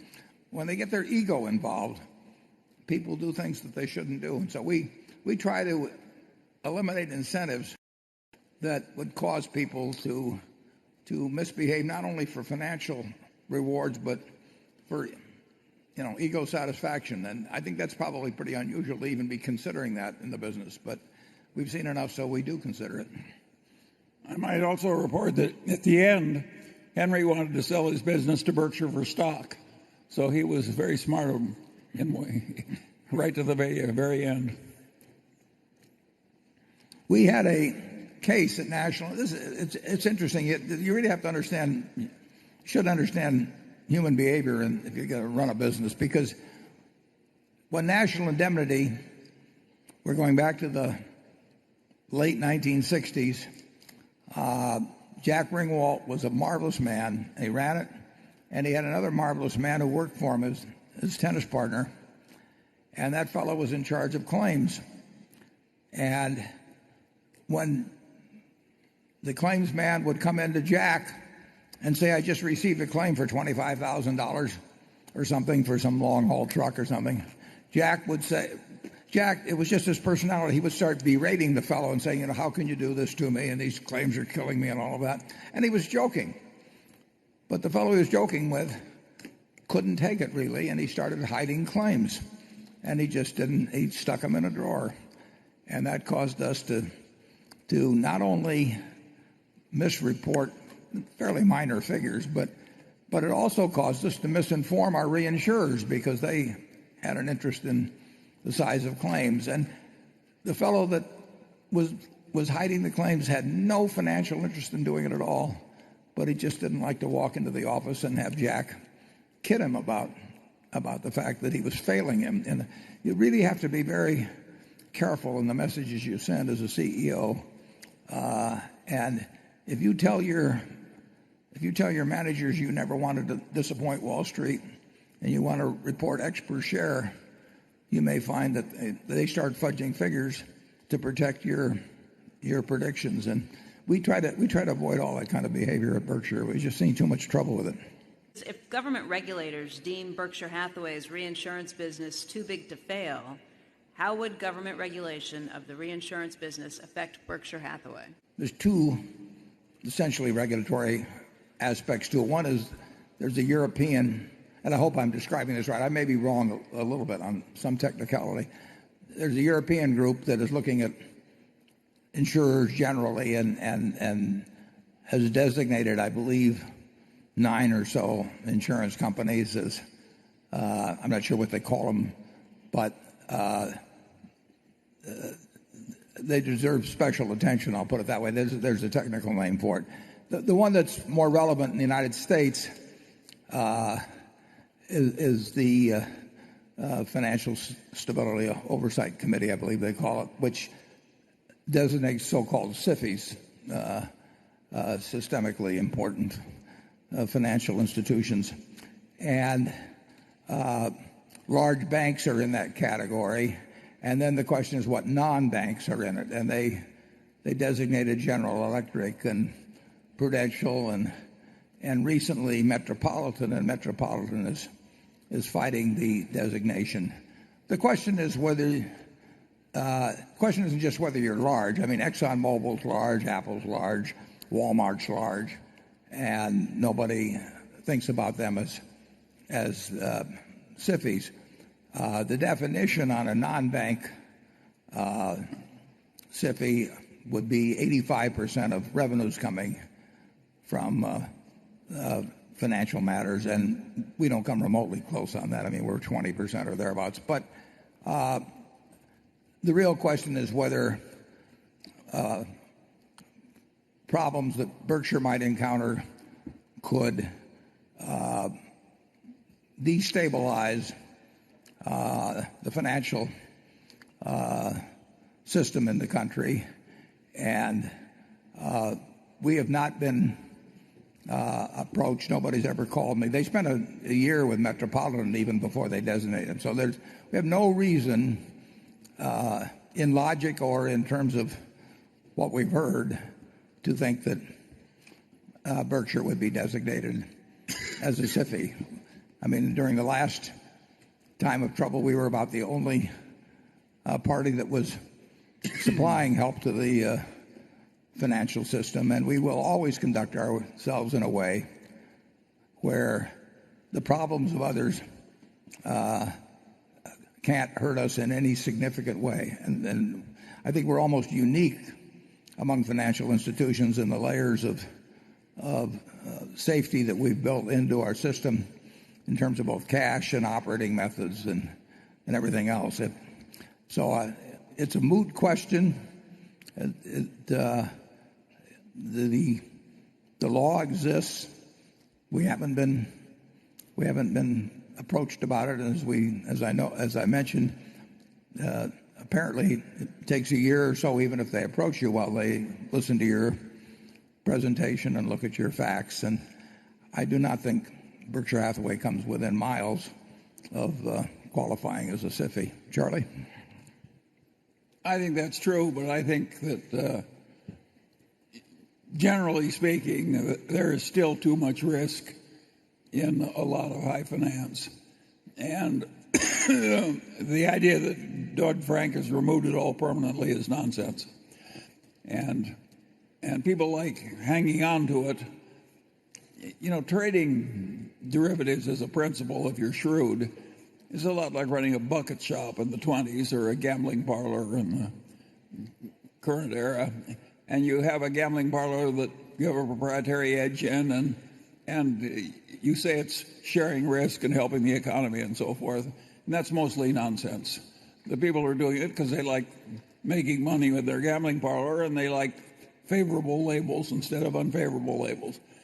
So I think there's still danger in the financial system, and I also think our competitors don't like it that they deserve regulation and we don't. And I think there's danger in that too. Yeah. One thing that may not be, I haven't read much about it, but my understanding is that Dodd-Frank actually weakens the power of the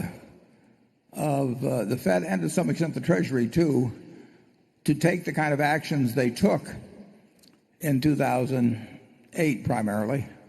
And those powers were needed to keep our system, in my view, from really going into utter chaos. The ability to say and have people believe you when you say it, that whatever needs to be done will be done, has resided in the Federal Reserve and with the central bank, the European Central Bank. And the fact that people believed when Hank Paulson said that the money market funds are going to be guaranteed, that stopped a run on $3.5 trillion of money market funds that had lost $175 billion in deposits in the first 3 days there back in September of 1 week. If people hadn't believed that, you would have seen that $175 billion turn into $1 trillion very quickly. I mean, the system would have gone down. So when you have a panic, you have to have someone somewhere who can say and be believed and be correctly believed that he or she will do whatever it takes. And you saw what happened in Europe when Draghi finally said that.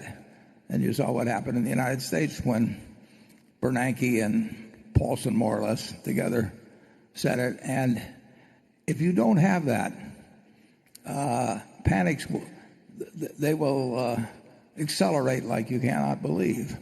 You know, in the old days, the only way you could stop a run on a bank was basically for somebody to come and pile up gold. I mean, they used to race it to the branches that were having a problem. I remember reading the history of the Bank of America on that and how they would put out runs before the Federal Reserve existed.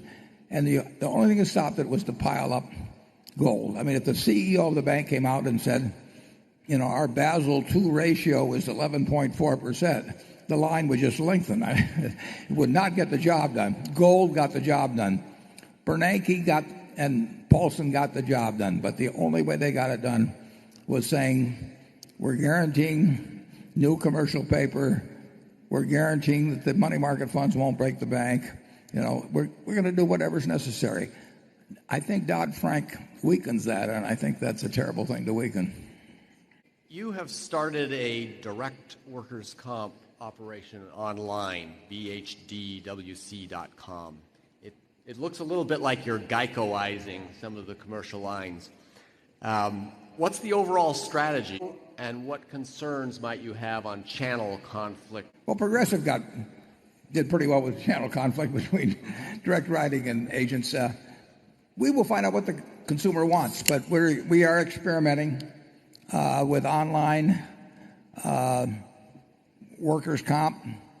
As you can tell, we've done pretty well with online direct auto over the years. We'll find out. I don't think the channel conflict is a big problem for us. It might be a bigger problem for some other companies, but I don't think that's a big problem. And it's a trickier thing. We write commercial auto through Geico, and that's grown, and it's not small, but it hasn't achieved private passenger auto proportions at all. So we'll find out. But we believe in experimenting at Berkshire, and we've got the know-how to write that business direct, and we'll find out if the customer wants to buy it that way. We've got an awfully good insurance business, but the nature of the insurance business has changed. I mean, Geico was all direct mail back in 1936 when Leo Goodwin and his wife sat there and stuffed envelopes. And the basic idea of saving people money on auto insurance continues to this day, but it went from direct mail it went to the TV and the phone, went to cable TV, and it went to the internet. And and goes to mobile, and the world moves on, and the key is to be able to save people money and give them good service, and whatever way does that in the most effective way is going to be what wins 20 or 30 or 50 years from now, and we'll try to stay on top of it. What is the one question that you've never been asked that you would like to answer? Well, I can think of the question I haven't been asked, but I'm not sure I want to answer it now. I think I've been asked almost all of them, and many of them time after time after time. Charlie, do you have anything that you're just dying to be asked? Well, Ms. Lady will first tell us the worst thing she ever did in her life.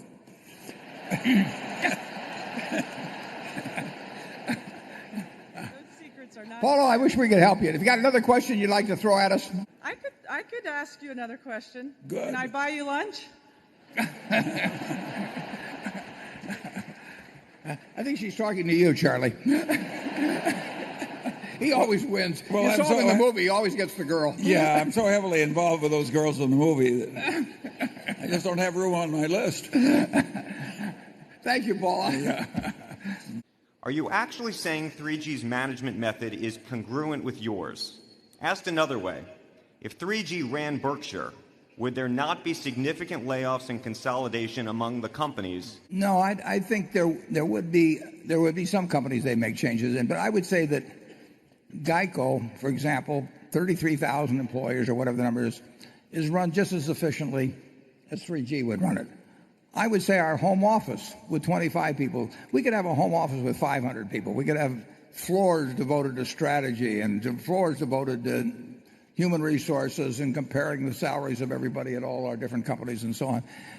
If they walked into that situation, they'd cut it back. I don't know whether they get it down to the 25 we have, but we do not believe in having extra people around. At our newspapers, unfortunately, they have had to cut back as revenue has kept shrinking. And the idea that you run a fat operation just because you're making a lot of money is, we cut back in our textile business. I closed the Wambeck mill considerably before we closed the Berkshire mills. It only when it became apparent that it was just hopeless, we gave up on it. But in the meantime, every time at Berkshire, I had a drawer full of proposals that said if we put in this kind of a loom, we'll be able to get rid of 8 people. And we put in the loom. I mean, we were trying to reduce our labor complement all the time because we were in competition with people that were doing the same thing. So I don't think there's anything, and we do have some businesses that probably have more people than we need, and I don't do something about it.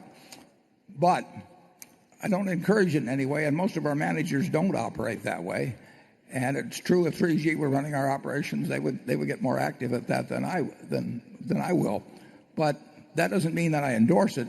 It just means that I basically tolerate it, where I've got a manager that I think, well, I think better of the 3G method of operation than I do of our operators where they really have excess people in it. We've got very few of those, but we do have a few. So I would never advocate running a business at a loss where it's going to continue. And you'll see that in our economic principles. It's been in the back of the book, back of the annual report for 30 years or so. And the same goes for having excess people around. And I think you'll see our attitude toward excess people best expressed in our office here that has 25 people and Charlie's office in Los Angeles that has 2, counting him. I'd say we got 2/3 of one.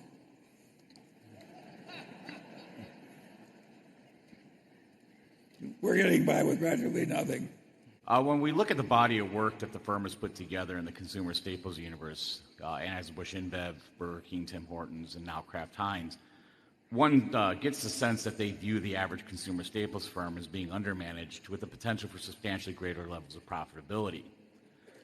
Given the ongoing struggles of many packaged food firms, most of which compete in a mature category against private label and or store brand offerings that undercut them in price and diminish the value of their brands, and many of them having to deal with large retailers like Walmart that provide meaningful sales volumes but are also quite demanding and continuously pushing for the lowest price available, Do you see the potential for further consolidation in the industry with a firm like Kraft Heinz emerging as a big consolidator?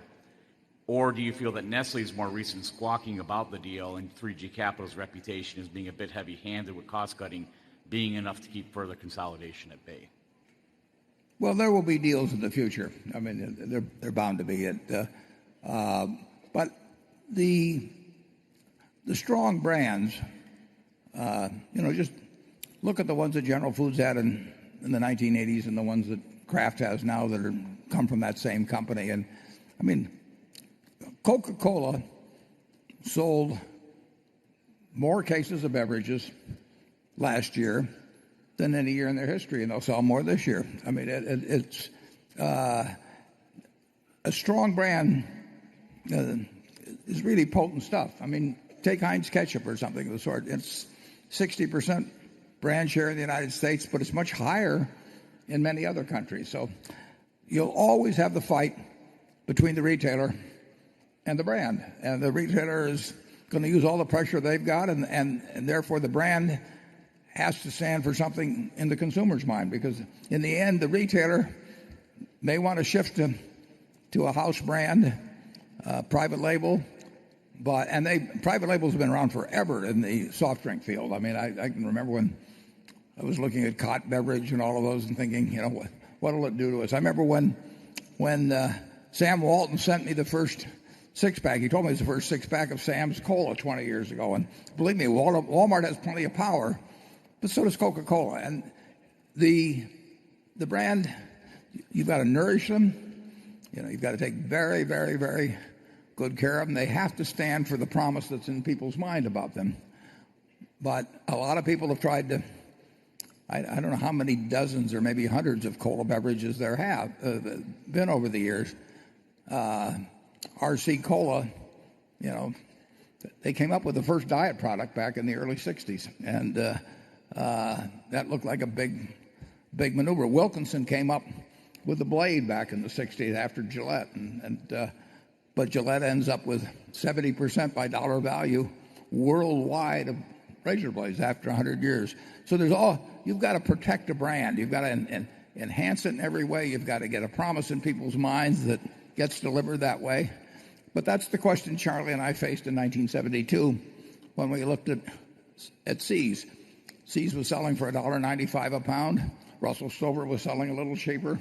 And you had to decide how much damage could a Russell Stover do if they came after See's and they copied our shops and all that sort of thing. If you protect a brand, if you got a terrific brand and you protect it, it's a fabulous asset. But you'll always have trouble dealing with Costco and Walmart and the rest of the guys, Kroger and you name it. They're tough too. But the great brands will survive and the great retailers will do well. Charlie? Well, we've almost exhausted this topic. There's no question about the fact that waves of layoffs frighten people. A job is a very important part of a person's life, and it's no small thing to lose it. So, but on the other hand, I don't think what would our country be if we'd kept everybody on the farms? All this prosperous group would be pitching hay and milking cows at 4 a.m. No, we need our businesses to be right-sized. Do you think value investment can be widely applied in all markets or just for material markets, just as the ones in the United States? Do you have any suggestions for value investors to hold against pressure? Yeah, I certainly think investment principles do not stop at borders. So if I were investing in China or any place else, India, UK, Germany, I would apply exactly the same sort of principles that I learned from the intelligent investor. I would think of stocks as a small piece of a business. I would think of investment fluctuations being there to benefit me rather than to hurt me. And I would try to focus my attention on businesses where I thought I understood the competitive advantage they had and what they would look like in 5 or 10 years. So I don't think I would change the principles at all? Well, the Chinese have a history of being very entrepreneurial and of gambling very heavily when they have the opportunity. And it has created great volatility in the Chinese stock markets. And when things get bouncy and prosperous like our internet craze here in the United States, China looks a lot like Silicon Valley. I think China would do way better to be more value investor minded and less absorbed in waves of speculation. So I think the more China copies the way Berkshire operates, I think the better it'll be for China. Yeah, there's a certain irony in that we would do the best over decades if we operated in a market where people operated very foolishly. And the more people respond to short-term events and exaggerated things or anything that causes people to get wildly enthusiastic or wildly depressed actually is what allows people to make lots of money in securities. And on the other hand, it's not the greatest thing for a society. And Charlie and I have benefited enormously by the fact that over a 50-year period, there have been a few periods, probably the most extraordinary being 1973 and 74, where you could buy stocks unbelievably cheap, cheaper than happened in 2008 and 2009. And, you know, it doesn't make sense to have that much volatility in the market, but humans behave the way humans behave, and they're going to continue to behave that way in the next 50 years. I mean, if you're a young investor and you can sort of stand back and value stocks as businesses and invest when things are very cheap, no matter what anybody is saying on television or what you're reading, and perhaps, if you wish, sell when people get terribly enthused, it is really not a very tough intellectual game. It's an easy game if you can control your emotions. And as Charlie says, that he thinks, we've talked about a little bit, that the Chinese market may be more, there may be more speculative influences in it even than in the United States, because it's a relatively new development and it may lend itself to greater extremes. And that should produce great opportunities.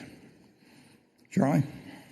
Yeah, but there are great opportunities for excess and nasty contractions after unnatural booms and so on. I think China is wise to dampen the speculative booms, and I think the Chinese, I don't think the value investing will ever go out of style. Who in the hell doesn't want value when you buy something? How can there be anything else that makes any sense except value investing? It never gets that popular, though. People are looking for an easier way, yeah. And that's a mistake. It looks easier, but in fact it's harder. And there's a lot of misery to be obtained by misusing stocks. Yeah. Nobody buys a farm to make a lot of money next week or next month, or they buy it in an apartment house. They buy it based on what they think the long-term future is, and if they make a reasoned calculation of that and the purchase price looks attractive, they buy it, and then they don't get a quote on it every day or every week or every month or even every year. And that's probably a better way to look at stocks. My question concerns the risk of chemical, nuclear, biological, and cybersecurity problems, and the audience should reflect on the initial letters of those words when I tell you that Mr. Buffett has sometimes dubbed that CNBC. Sorry, Becky. Well, I just do that to tease people, but now, wait a minute. One more. How do these threats affect your outlook? They are the great threat to the United States. We have and will have a wonderful economic system. You know, your children are going to live better than you do, and your grandchildren are going to live better than they do. And that is there are fits and starts and ups and downs, but just go outside, or as you fly home, just imagine what your flying over looked like in 1776, and everything since then is profit. I mean, the farms are incredibly more productive. The cities have grown. It's all here, and that's all come from unleashing the energies and brains of the American people and the system that has worked quite well despite all the deficiencies that we talk about all the time. So that hasn't been lost at all. And people get upset because we're having 2% growth. Well, 2% growth with 1% population growth means 20% gain in a generation. And 20% on 54,000 of GDP per capita is another 10,000 of GDP per capita coming in the next generation.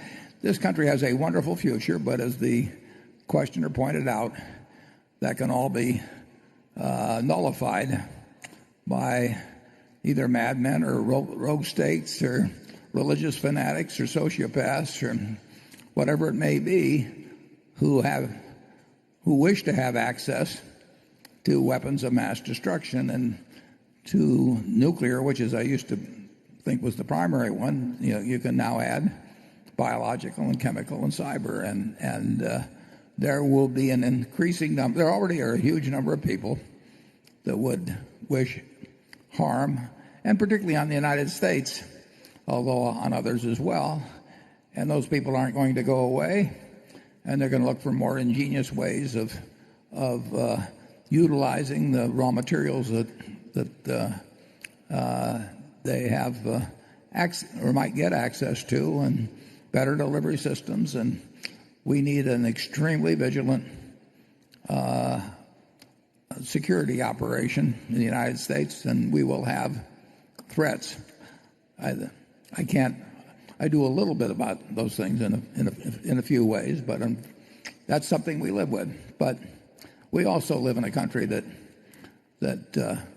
is going to do extraordinarily well, and if we successfully ward off those threats or at least minimize their impact on us, I still maintain that the luckiest person ever born in history on a probabilistic basis is the baby being born in the United States today. Charlie? Well, of course, we were a favored place, and we've had a favored outcome, and we've been lucky too. I think I probably lived in the most ideal era that any man in human history could have been born into. I think you too. You have too, Warren. Right. But I don't think we should get too smug. China has come up a lot faster than any other big nation ever came up. And but that's good for us. Well, I think I can hardly think of anything more important than future close collaboration between the United States and China. And you're talking about the two most important nations in the world going forward.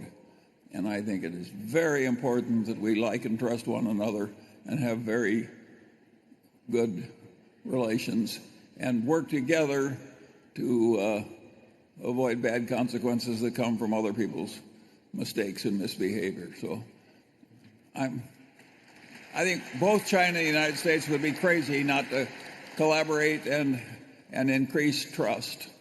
I don't think there's anything more important that we could do for our respective safety and for the general benefit of the world.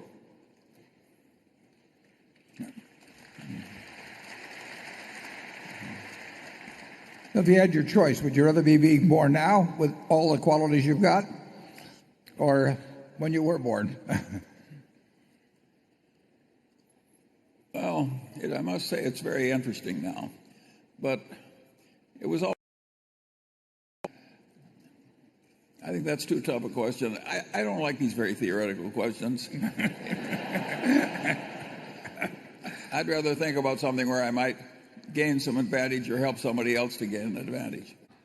Berkshire has been successfully managed for 50 years by a chairman and vice chairman whose principal experience was in allocating capital amongst a number of businesses and industries with which they were familiar and whose attributes they could compare.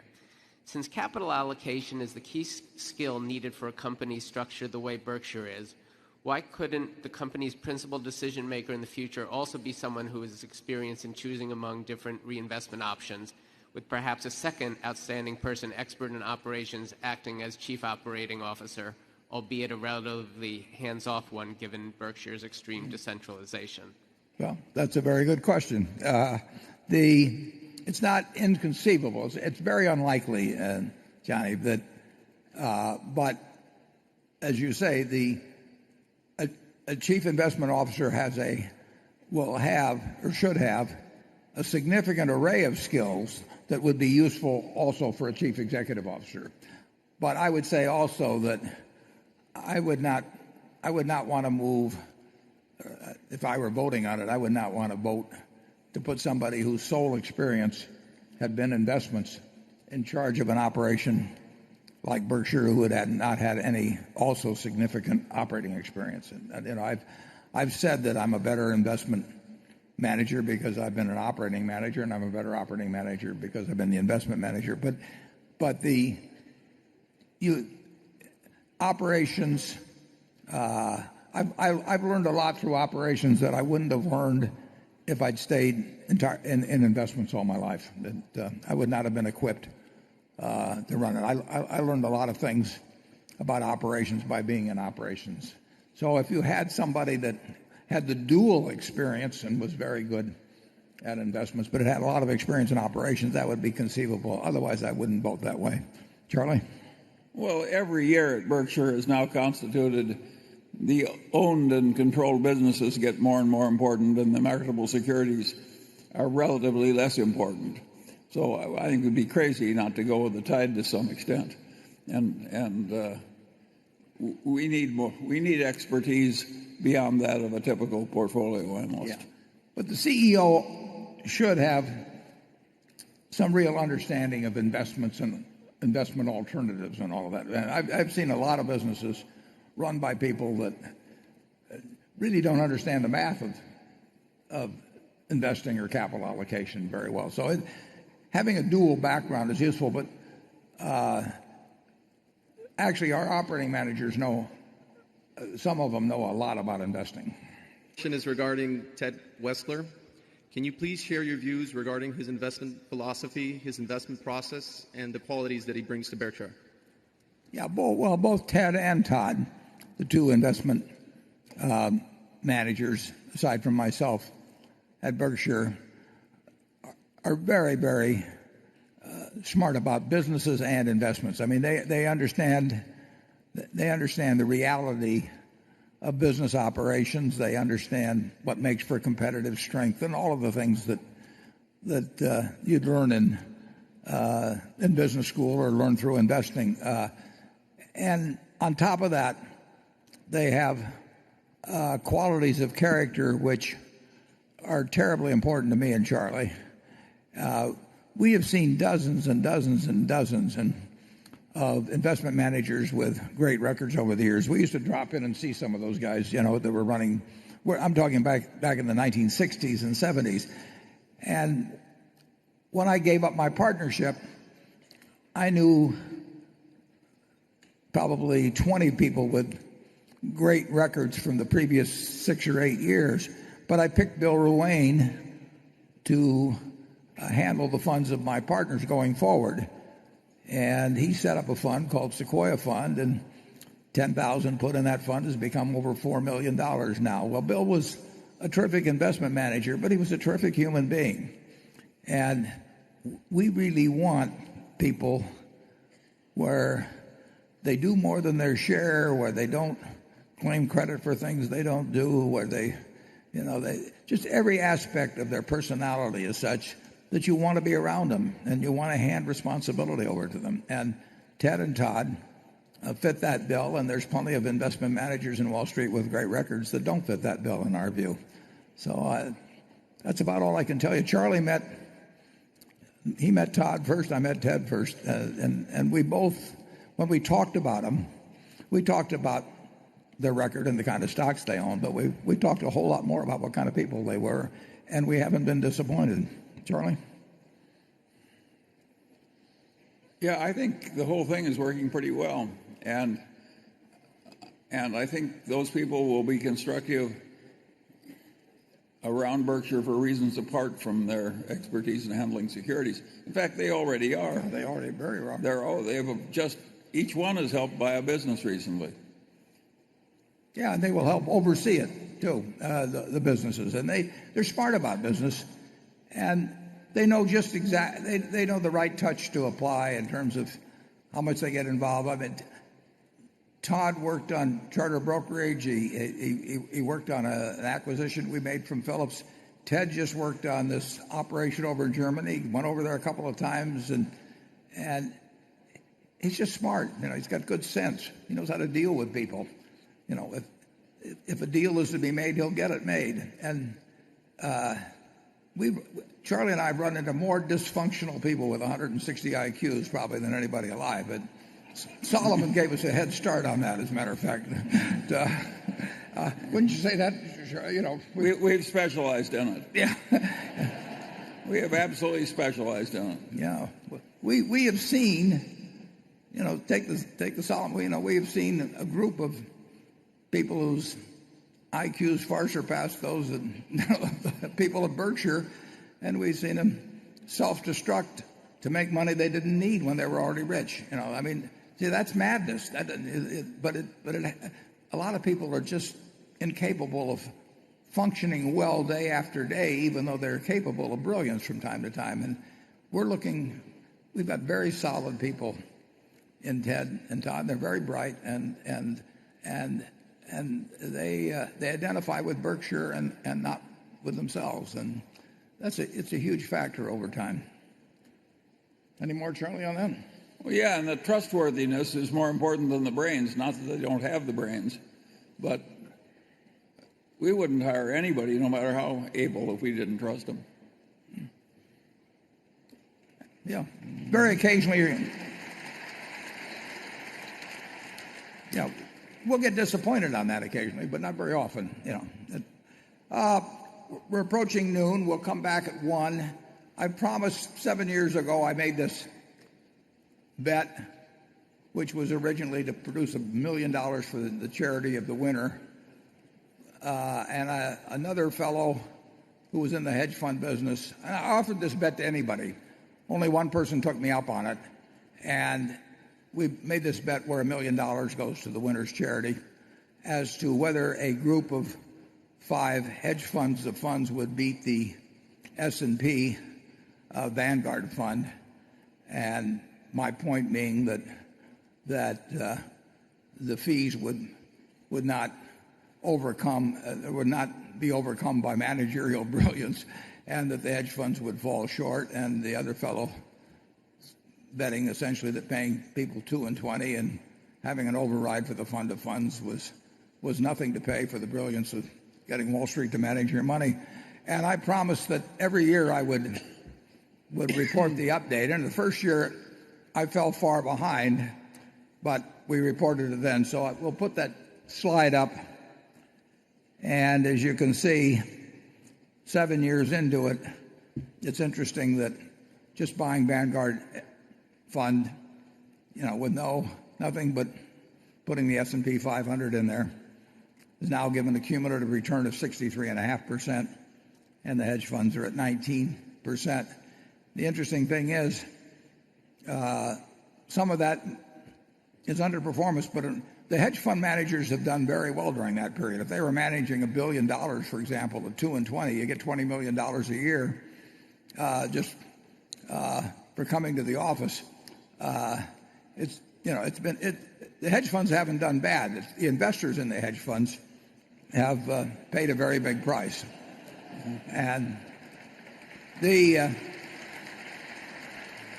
originally funded this with zero coupon bonds. We each bought about 350,000 of zero coupon bonds that would be worth 500,000 at the end of the period. We converted it to Berkshire Hathaway stock. So a few years ago, the fellow on the other side of the bet did it with me, and so it now looks like the winner will get appreciably more than $1 million. And if you want to entertain yourself, you can go to long bets on search. Just put in long bets, and you'll find this organization out in Washington that sort of acts as the stakeholder, sets the rules for these long bets. And now there's hundreds of them up there, and they're on all kinds of predictions. And you can go there, and if you want to disagree with one of the parties on there, you can make these bets that pay off in 50 years or 25 years. It's kind of an interesting site to visit, and people give their arguments on both sides. And so if you don't have anything better to do with your time, go to long bets. I want to clear up one thing. My daughter told me that because I had all those slides that were in answer to Carol's first question that Carol and I had discussed it ahead of time. I will guarantee you that I've discussed no questions with anyone on the panel, and they will tell you the same thing.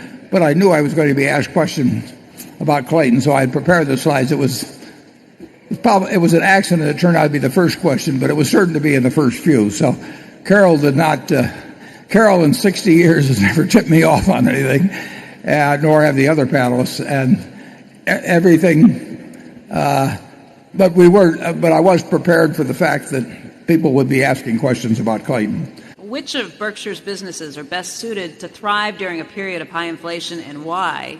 Which will suffer the most, and why? The best businesses during inflation are usually the best. They're the businesses that you buy once, and then you don't have to keep making capital investments subsequently. So you do not face the problem of continuous reinvestment involving greater and greater dollars because of inflation. That's one reason real estate in general is good during inflation. If you built your own house 55 years ago like Charlie did, or bought one 55 years ago like I did, it's a one-time outlay. Whereas if you get an inflationary expansion in replacement capital without having to replace yourself. And if you got something that's useful to someone else, it tends to be priced in terms of replacement value over time. So you really get the inflationary kick. Now, if you're in a business such as the utility business or the railroad business, it just keeps eating up more and more money, and your depreciation charges are inadequate, and you're kidding yourself as to your real economic profits. So any business with heavy capital investment tends to be a poor business to be in inflation, and often it's a poor business to be in generally. And the business where you buy something once, a brand is a wonderful thing to own during inflation. See's Candy built their brand many years ago. Now, we've had to nourish it as we've gone along, but the value of that brand increases during inflation, just as the value of really any strongly branded goods. Gillette bought the entire radio rights to the World Series in 1939. And as I remember, it cost them $100,000, and for that they got to broadcast the Yankees, I think, versus the Reds in 1939. And think of the number of impressions they made on minds in 1939 for $100,000, and they were getting into the minds of young guys like myself. I was 8 or 9, and millions of people, and they did it in those dollars then. And of course, if you were going to go out and try and have a similar impressions on millions of minds now, it costs a fortune. And part of that's due to inflation, part of it's due to other things. But it was a great investment which could be made in 1939 that paid off in terms of selling razors and blades in 1960 and 1970 and 1980 so that's the kind of business you want to own. Charlie? Well, yeah, but if the inflation ever goes completely out of control, you have no idea how it's going to end up. If it weren't for the Weimar inflation, we might never have had Adolf Hitler.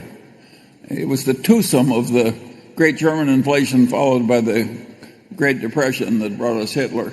And think of the price that the world paid for that one. We don't want inflation because it's good for See's Candy. No, I didn't quite realize I was proposing that. I wasn't criticizing it. What's good for See's Candy is good for the United States. Taking over or buying or acquiring a large company, or is Berkshire Specialty doing well enough that you're content with that organic growth? I would say that it's almost certain that I don't want to say 100% certain, but it's almost certain we will not take over a large commercial insurance company. We've got the ideal operation, in my view, in Berkshire Hathaway Specialty. We've got the right people running it. We've got Ajit overseeing it. We've got more capital than any commercial insurance company in the world, so that our security and therefore our policies are really better than anyone else's. So we've got all these things going for us, and if we bought a big operation, we'd have paid a very substantial non-deductible acquisition premium. And this way, we've actually made money while we're in the building stage, and I think that it can be a very, very big operation 5 or 10 years from now. So it's almost zero probability that we'll buy somebody else. Charlie? Well, I certainly agree with you. Okay. That's how he keeps his job.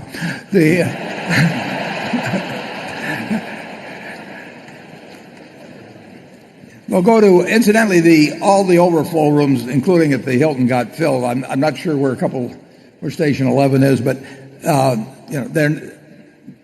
we always lose a fair number at lunchtime. So now I'm sure everybody can find a seat, but we do apologize to those who could not find a seat this morning. Station 11. Yes. Hey, Warren and Charlie. How are you guys?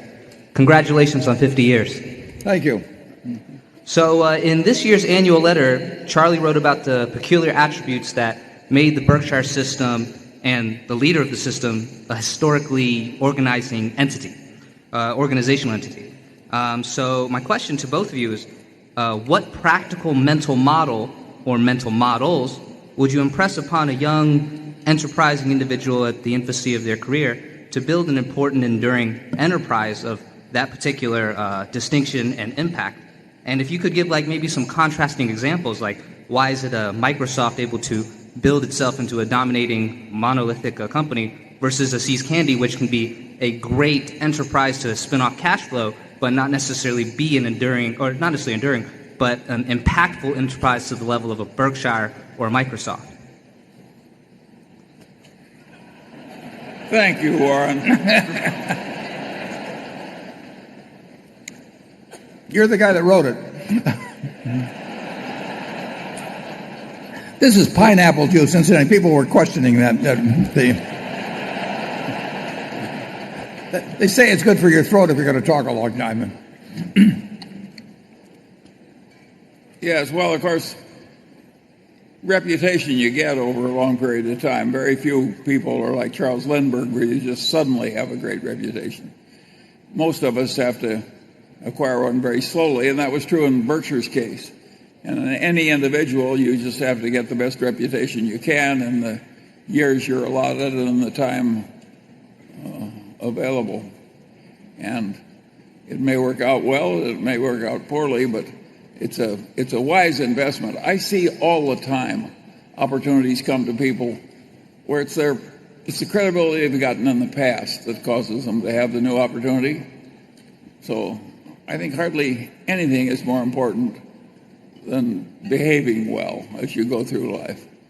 And I think we actually try to behave better as we got more prosperous. And I think you'd be crazy if you didn't. So I certainly recommend that you follow those old-fashioned principles. And I don't think there's any way of guaranteeing a total powerhouse brand, nor can, if a result is a 1 in 50 million type result, you're probably not going to get it. Johnny Agnelli of Fiat, back in, I think it was 1988, I was at dinner with him one time, and he said something to me that stuck with me. He said, when you get old, he says you'll have the reputation you deserve. He said for a while you can fool people, but he says when he was talking about himself at the time, but he said when you get to be my age, he says whatever reputation you have, it's probably the one you deserve. And I think the same is true of companies. And frankly, it has helped Berkshire a whole lot that it has gotten a reputation to be a somewhat different sort of company. I mean, I don't think we set out to do that exactly, but it has worked out that way. You have said that global warming has not increased Berkshire's payouts for weather-related events. Yet other insurers, including Travelers, have cited climate change as a risk factor. I've seen of course, the SEC requires you to put in all these risk factors, and the lawyers will tell you to put in, everything possibly you can think of, that you'll develop Alzheimer's or whatever it may be. I mean, they just want you to have a laundry list so that it's all been covered in case of later litigation or something of the sort. So people do put in weather risk, and maybe they put it in because they've got some model that shows it, but we price our business, basically we price it every year. It's not like a life insurance company. A life insurance company, you make a contract at so much 1,000, and if you buy whole life insurance, that you've set a price for, if you're 20, you may have set a price for 60 or 70 years in the future. But that is not the property casualty insurance business, which we're in. We set it 1 year at a time, and I see nothing that tells me that on a yearly basis that global warming is something that should cause me to change my prices a lot, or even a small amount. That doesn't mean that it isn't a threat to humanity or and terribly important. It just means that if I'm going to sell a 1-year insurance policy and I'm going to sell it on a $1 billion plant, I may care enormously about the fire protection and various other kinds of protection within that plant. I may care about what's going on adjacent to that plant and all kinds of things. But I am not thinking about global warming. It does not change the situation in a material way in any 1-year period of time, in my judgment. And if I was writing a 50-year windstorm policy in Florida, I would think very hard about what global warming might do in that case to the incidence and the intensity of potential hurricanes. But I do not think it has any material effect on the likelihood of or the intensity of a hurricane in Florida or Louisiana or Texas or next year. So it is not it's not something I would put in the 10K as a threat. Charlie? Yeah, I don't think it's totally clear what the effects of global warming will be on extremes of weather. I think there's a lot of guesswork in that field, and a lot of people like howling about calamities that are by no means sure. Yeah, do you think, would it change your 1-year prediction as to what the rate should be? No. No, it wouldn't change mine either. So I don't really understand why they put that in there. A lot of people get very invested in it. It's like a crazy ideology. It's not that global warming isn't happening. It's just that you can get so excited about it, you make all kinds of crazy extrapolations that aren't necessarily correct. Yeah, look at it this way, Andrew. Would you change the rate for tomorrow on insurance because from the rate today for global warming? I doubt it very much. Now, would you change it for 50 years? Might very well. But I think that 1 year is much closer to 1 day than it is to 50 years in terms of focusing on that factor. So I do not want our underwriters to sit there thinking a lot about, in terms of writing a risk or at the price at which to write that risk, I do not want them thinking about global warming. I want them thinking about whether there's a moral risk involved and who owns the property. I mean, that can be very significant. There used to be one fellow called Marvin the Torch that if you insured Marvin the Torch, global warming didn't really make much difference. His building was going to go. But Marvin had a marvelous way of looking at it, though. He said, I don't burn buildings, I create vacant lots. ConocoPhillips and ExxonMobil. In the first instance, he bought shares near the height of the spike in oil prices in 2008, later acknowledging that this was a mistake given how dramatically oil prices fell during the crisis. While he'd been able to swap some of those holdings post the spin-off of Phillips 66 into operating assets, most of what he sold the last 6 years by our estimates has been at a loss. With that in mind, and given the track record that Greg Abel and his team at Berkshire Hathaway Energy have had acquiring and investing in energy assets, does it make more sense to leave future energy-related investments in their hands? Well, there's nothing we like better than to back up Greg in buying utility properties. But we call it energy, but it's not oil and gas in Berkshire Hathaway Energy. And they're really in a dramatically different business than ConocoPhillips or ExxonMobil. But we are looking constantly for opportunities for Berkshire Hathaway Energy to spend big money, and it will. Berkshire Hathaway Energy, we paid $35.05 per share in 1999 to buy the stock. I was at $35, and I don't change my prices. And Berkshire and the company was then called Mid-American. They hired some investment bankers to come out from New York, and the investment bankers spent a week here doing nothing. But they felt before they went home, they said that you got to give us something because we're going to send a big bill. And I said, well, in that case, we'll pay $35.05, and you can say you got the last nickel out of me. But so my ambition ever since has been to have Berkshire Hathaway Energy earn $35.05 per share. It's never paid a dividend.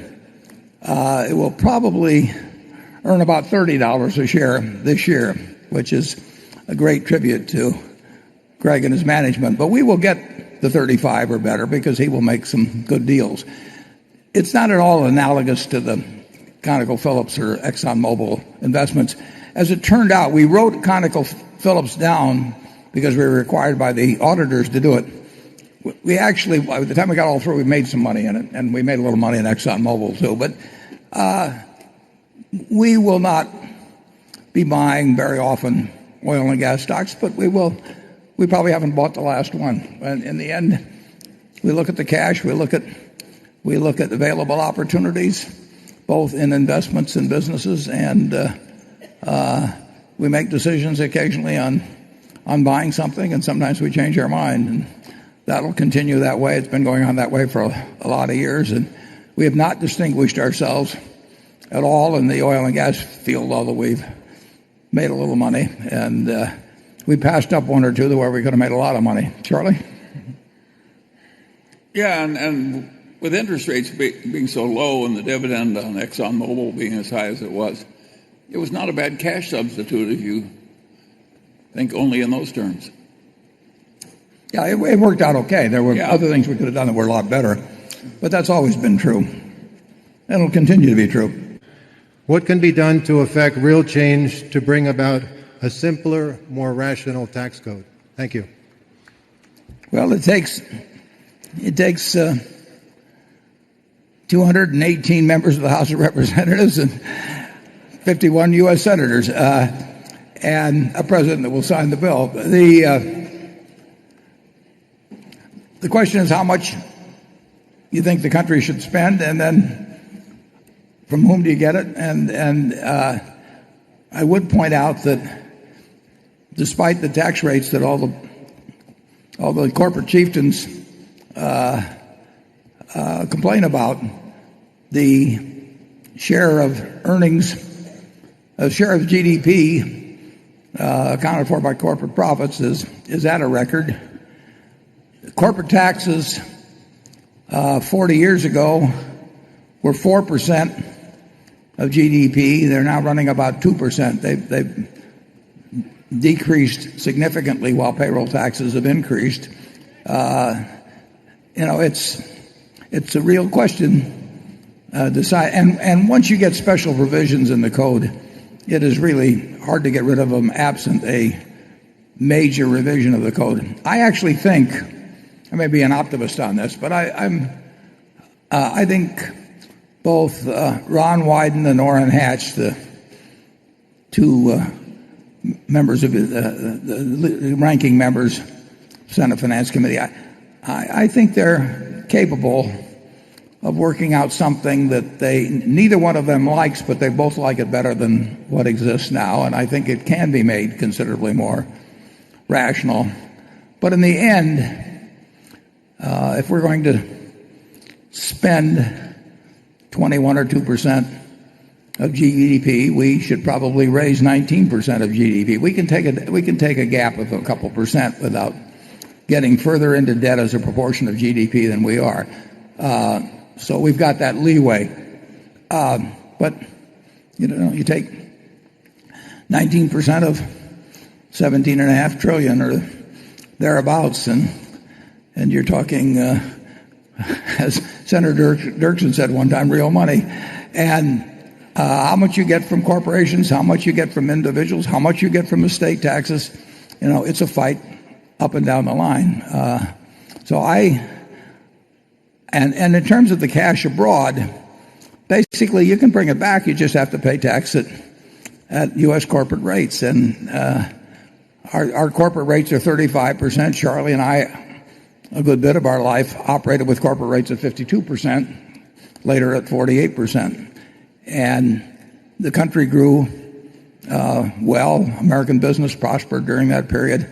I don't shed any tears for American business in terms of the tax rate overall. I think there could be a much more equitable code in terms of the corporate tax. But I do not think that the 2% of GDP that's being raised from corporate taxes, which is far lower than was the percentage 30 or 40 years ago, I do not think that's an onerous number. And for people who are getting 1/4 or 0.5% on their CDs who retired, and with American business earning on tangible equity, which is the way to measure it, probably averaging close to 15%, I think equity holders are getting treated extraordinarily well compared to debt holders in this economy. Charlie? Well, I agree with you, and I don't die over in the tax code either. I live in California, of course, where there's like a 13.5% tax on long-term capital gains, non-deductible for federal purposes.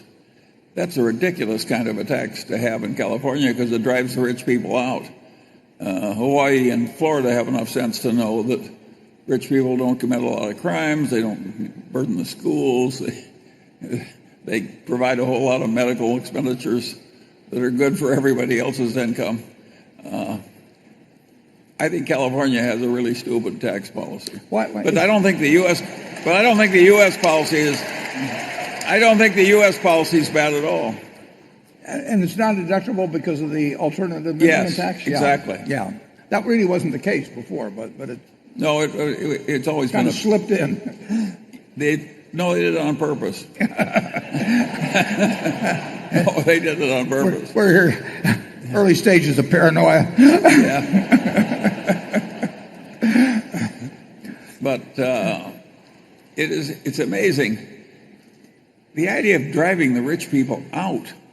Florida is so much smarter than California on that subject. And it is really demented. Who in the hell doesn't want rich people coming in and spending in their state? Yeah. Yeah. Remember that as you come here to Nebraska for the meeting. Yeah. I would say that I really do think there's some chance this year, and not a tiny chance. I know both Ron Wyden and Orrin Hatch. They're patriotic. They're smart. They want to do the right thing. They've got different ideas about what the right thing is. There's no question about that. But they also know they can't get any place without cooperating. I think the real opportunity is if they work out of the public eye in working on something like this. And I wouldn't be surprised if they are. I think that's the way to get it done. Charlie has always pointed out what would have happened if the Constitutional Convention back there in Philadelphia had been held with every delegate running out immediately to tell the TV cameras how right he was and how wrong everybody else was. It doesn't accomplish much to dig in on positions and not be in a position to compromise, because it takes a lot of compromise to write something when you have two fundamentally different views on some important aspects of the tax code. But those are two good guys, and I don't think it's impossible at all that we have a new corporate tax code within a year. What did you learn from the Wealth of Nations, and how did it shape your investment and business philosophy? Well, it doesn't shape my investment philosophy, but I certainly learned economics from it. And my friend Bill Gates gave me an original copy of it. Now, I was able to study it as Adam Smith wrote it in 1776. There's just, if you read Adam Smith, and if you read Keynes, Ricardo, and if you also read that little book we've got out there called "Where Are the Customers' Yachts," you will have a lot of wisdom. I forgot to mention, I was supposed to mention too, that we didn't want to put it on sale earlier because it would have given away the movie, but we do have Berkshire Bomber underwear out there, or sweatshirts, or whatever it may be. So Fruit of the Loom has those, and we have Fred Schwett's "Where Are the Customers' Yachts" book, which contains an incredible amount of wisdom in very few pages and very entertaining. But if you want to not only get a lot more wisdom but appear more erudite, you should read The Wealth of Nations also. Charlie? Well, yeah, guys is really worn well. I mean, he is rightly recognized as one of the wisest people that ever came along. And of course, the lessons that he taught way back then were taught again when communism failed so terribly, and people like Singapore and Taiwan and China and so forth came up so fast. The productive power of the capitalist system is simply unbelievable. And he understood that fully and early, and he's done a lot of good. I took an idea of his on the specialization of labor, and he talked about people making pins or something, but I applied that actually to philanthropy. I mean, the idea that you let other people do what they're best at and stick with what you're best at, I've carried from mowing my lawn to philanthropy, and it's a wonderful thing to just shove off everything and saying somebody else is better than that, and than I am at that, and then work in the field that's most productive for you. You didn't do your own bowel surgery either. No.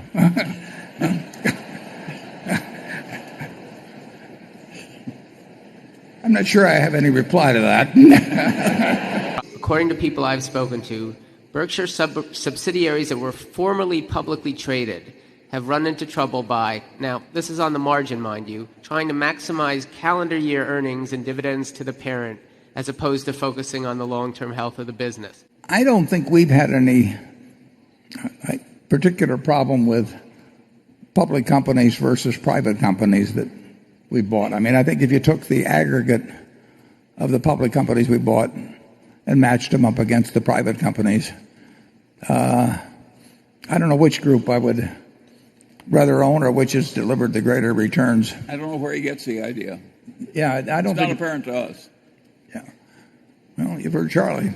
And I can't think of it myself. And, if we tell them to think about 100 years, we mean think about 100 years. And I think they know we mean it. They certainly know we run Berkshire, in terms of our own decisions that way. So I think we set the right example, and I think we use the words to convey that belief as strongly as we can, and we try to reinforce we try to put it in the annual report. We try to talk about it in meetings like this.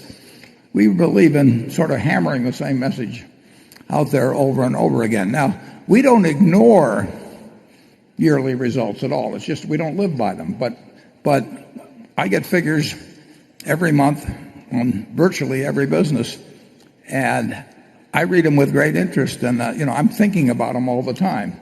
I don't think they're unimportant, but we don't live by them. And I think what really counts, is where we're going to be 3 years, 5 years, or 10 years from now. But I also, I wouldn't, if we're subpar in some area, I wouldn't accept the fact that we're working to maximize things in 10 years mean that we should be throwing away money or anything like that in the short run or not paying attention to the business. But I'd have to say what Charlie has. I don't really agree with the premise. You own companies both here in the US as well as in Germany. What differences in corporate culture and in performance do you see between German and US daughter companies? Charlie? Differences between what do we? No, I know the question. Yeah, I'm looking to you for the answer, not the question. Oh.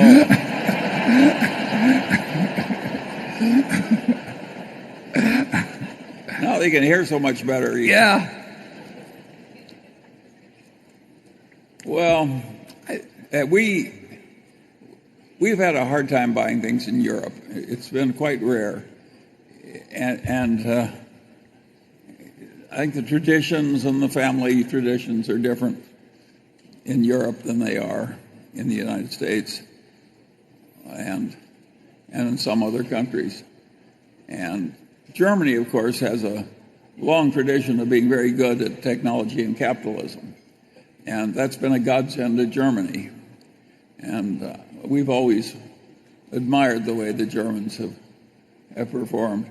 The Germans actually work fewer hours than a lot of other people and produce a lot more. And of course, Warren and I are pretty good at that. And so we admire the Germans, particularly the engineering side, but we've been thinking about owning good German companies for a long time, and we finally bought one. Yeah, but I'll make a prediction. I will predict we buy at least one German company in the next 5 years. I think that I think we are far more on the radar screen than we were just a few years ago in Germany. I think we now have a woman over there who brought through somebody else as well, but brought Louis to our attention. I think she is going to hear about more things because of her association with us on the transaction and the fact that we tried to get the word out as to her help with us. So I would really be surprised if we don't make at least one deal in Germany in the next 5 years, and I would look forward to it. I mean, we'll be very, very happy. We have to get a business we understand. I've had probably 4 or 5 letters in the last couple months ever since the Louis deal was announced. But there have been very small businesses in practically each case, but we'll get one. We're eager. We got the money, and we do fit the family situation occasionally, and prices may be a little more attractive there than in the United States, although I haven't seen anything yet that we bought. But I would say that there's a reasonable chance that the price of something we're offered over there might catch my attention more than U.S. prices currently. I'm 78 and she's 74. We have a long-time accident-free driving record. Yet when we applied to GEICO with our stockholder discount, GEICO was unable to beat our rates for comparable coverage with other fine companies. Why?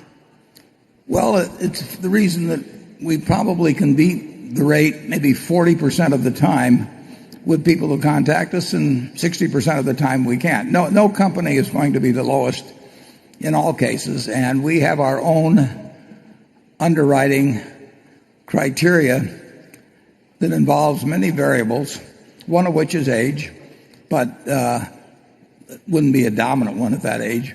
But we have many, many variables, and we make our calculations, and very good competitors like State Farm and Allstate, USAA, and so on, they have somewhat different underwriting weightings, and sometimes they come in below us. But I don't think any company of size will be the lowest more often than GEICO. We give out quotes on the telephone to many, many thousands of people every week. I get the figures every week, and I get the number of quotes, and I get the number of policies sold. And I can tell you the percentages are very substantial that we sell. And we're not selling them if we're charging them more than the people before them. So different people have different weightings for different variables. And the couple you referred to sound like they should get a very good rate from somebody, but they apparently got a better rate from somebody else than us. And that's going to happen perhaps 60% of the time, and 40% of the time we're going to get the business. And since we're only 11% of the whole market now, it means we've got a lot of policyholders yet to gather. It's an interesting question when you're looking at how to evaluate drivers. You know, we know that 16-year-old boys are about as bad as they get. 16-year-old girls are a better class. Does that mean they're better drivers? Not necessarily. It may mean that they don't have the same tendency to show off. It may mean that they don't drive as many miles. It may mean a whole lot of things. So we ask a lot of questions, and other people ask different questions, and we will come up with different rates. But it's definitely worth 15 minutes to call Geico. Charlie? Well, I would say besides, when you get into the older people's group and you find you're not deteriorating as fast as most of your contemporaries, you may be paying an unfair price for the insurance, but it's a good trade-off.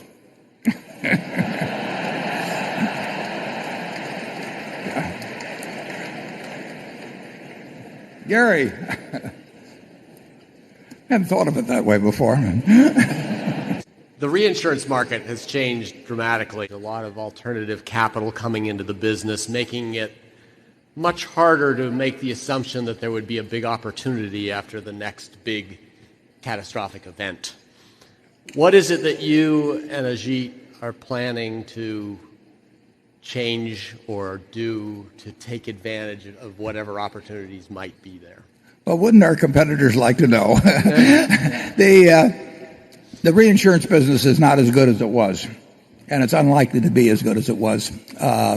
There's a lot of money that's come into reinsurance, not because they want to reinsure people, but because it's become either a fashionable asset class for people that are looking for so-called non-correlated investments and may not know what they're doing, but it's something you can sell people. You know, that's an attractive line to go to pension funds with. And then secondly, it's a beard for asset management. So if you go to Bermuda and start a reinsurance company, you can actually run a hedge fund, and you need a little business to make it look like you're doing something other than running a hedge fund and locating it offshore so you don't pay any tax.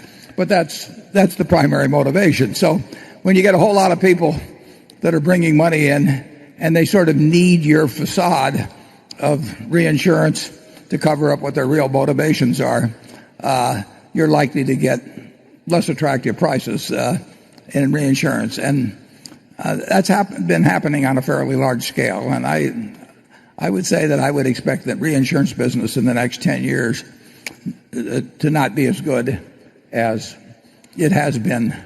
I'm talking about the whole industry, as it has been, you know, in the last 30 or something like that. It's a business whose prospects have turned for the worse, and there's not much we can do about it. We do find things to do. There are certain things that only Berkshire can do. And I mentioned in the annual report that there have been 8 contracts written with premiums of $1 billion or more, and we've written all 8 of them. So there's a certain corner of the world that we've got a strong position in, and there's a few other things we will do, but it's not as good as it was. Charlie?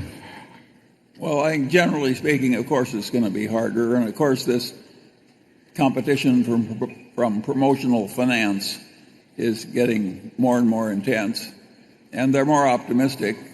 They're searching for a robust narrative.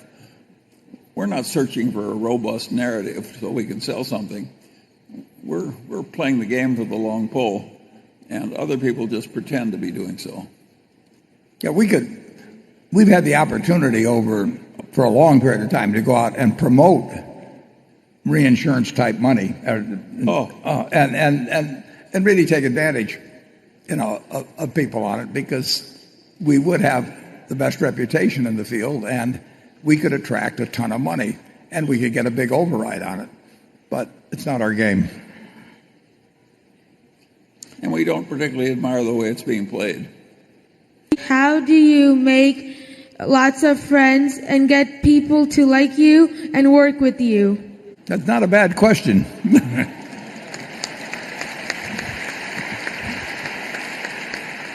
Very good question. Well, I was pretty obnoxious when I was your age and asked a lot of impertinent questions. And not everybody liked me.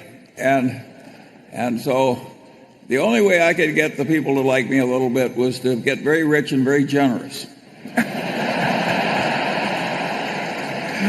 That will work. People will see all kinds of virtues in you if they think you'll write a check.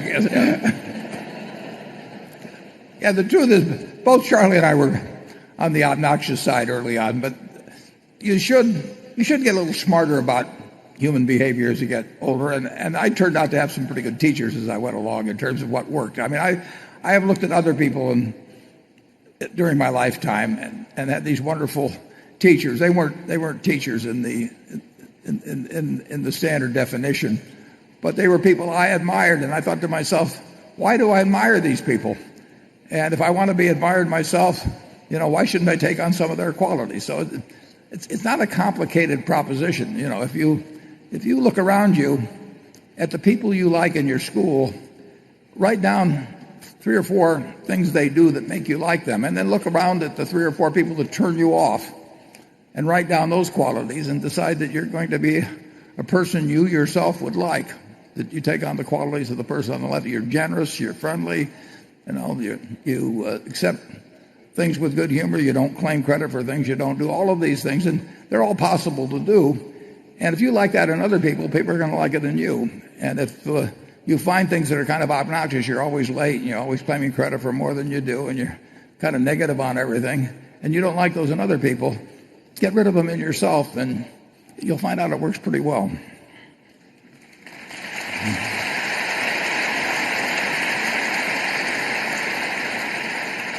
And it really works in marriage. If you can change yourself instead of trying to change your spouse, that's a good idea.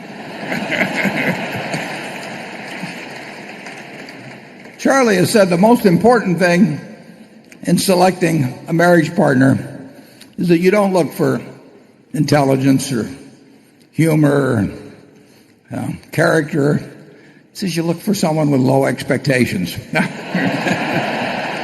Comment on the lengthy dispute with NetJet's pilots who are picketing outside. What type of return on investment do you expect from the billions on order in aircraft for NetJets? And in a very pointed way, he writes, was buying NetJets a mistake? No, I don't think buying NetJets was a mistake. We've had a few things where it looked like a mistake for quite a while, and some of them turned out to be a mistake. But NetJets is a very decent business. We have a good business. The pilots have a good job. It's not really the right way to look at it, I don't think, in terms of return on investment in the billions of dollars of orders we have, because we resell those planes to owners, and we do have a core fleet that represents an investment, but the investment is held in very large part by the owners themselves. I own, what do I own? 3/16 or something like that of one type of plane that my children use. I own 1/8 of another plane that I use, but that's my investment. It's not the NetJets investment. The labor relations at Berkshire, we've had hundreds of labor unions over the years. I mean, literally hundreds. In fact, we probably have hundreds at the present time. And we've only had, in 50 years, we've had 3 strikes that I can remember. I don't think there have been any others. There could have been some one-day walkout maybe, but we had a 4-day strike at Berkshire Hathaway textile operation. We had a 4-day or so strike at the Buffalo News 30 years ago, and But so we have no anti-union agenda whatsoever, and we think we have sensational pilots. I mean, I have flown NetJets. My family's flown NetJets now for 20 years, and we've had nothing but professional pilots and friendly pilots, and it's not, it's in human nature to have differences sometimes about what people get paid. Our pilots make an average of $145,000 a year. They have options, but one of the options, and the main option, is 7 days on and 7 days off. We pay for their time to get to where they're based. They can live any place in the country, and compared to our competitors at FlexJets or Flight Options or so on, or in charter, we pay well, but it's perfectly understandable that employers and employees have some differences from time to time, and we'll get it worked out, but that doesn't necessarily come in a day or a week or a month. And our volume is up in terms of flying. Our volume is up in terms of owners, and in the United States. Europe's flat, but the United States is the bigger end of it. So it's a business I'm very glad we own. I'm proud we own it. It's a first-class operation. We give our pilots more training, I believe, than anybody else. And I'm flying on NetJets. My kids are all flying on NetJets. Our managers are, in many cases, are flying on it. So nobody cares more about safety. This is not a company where the CEO flies on his own jet and other people fly in other ways. So I get the same. I get the same planes that the other people get, and the same pilots. I mean, there's no special arrangement. So we've got this intense interest in safety, and we've got very professional pilots. And at the moment, we've got a difference of opinion about a contract, but that will get settled in my view. Charlie? I have never in all the years had a NetJet pilot that didn't affect me as a wonderful fellow and a very skilled, able, and dutiful, reliable person. And I would say I can think of no NetJet pilot that has ever in any way indicated that he's dissatisfied with his life. And a lot of them say they just love it because of I'm not at all sure the union is fairly representing the pilots. Okay.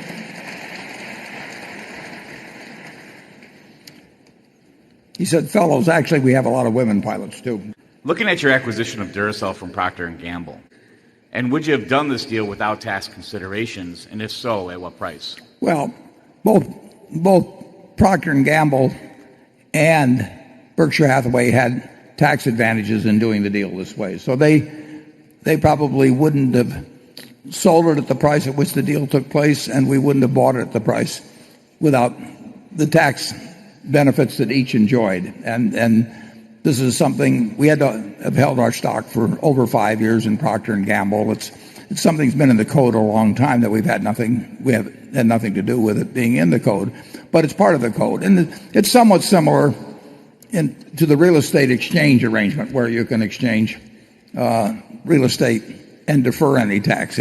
We don't get a new tax basis on the Duracell. We keep the old lower tax base. Just like on, what do they call it? Is it Section 1231 or real estate exchanges? So it's analogous to that. And the answer is that there wouldn't have been a transaction from Procter & Gamble's standpoint, and there wouldn't have been a transaction probably from Berkshire's standpoint if it hadn't been for the fact that we could do an exchange arrangement. As to the declining business part, the battery business will be a declining business, but it'll be around for a very, very, very long time on a worldwide basis. And Duracell has a very strong position. It's a very good business, and like you say, I was familiar with it when I was on the Gillette board.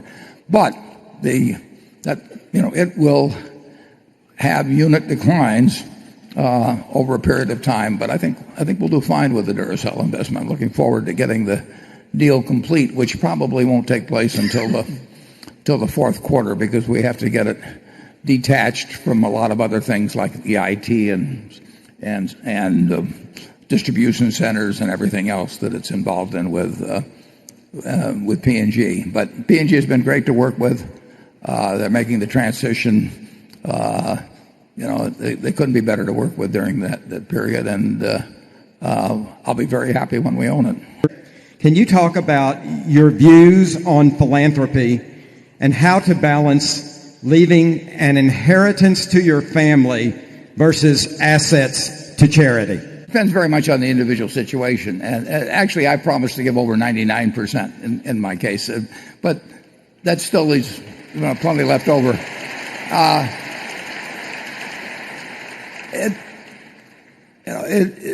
As you know, the estate tax exemption has been moved up substantially here in the last couple of years. So I might have a very different feeling if I'd had a child that had worked actively, helped me build a business and all of that sort of thing, and it was a small business, and I wanted to give it to them. But that can be really done without any estate tax these days, particularly if a little planning is used ahead of time.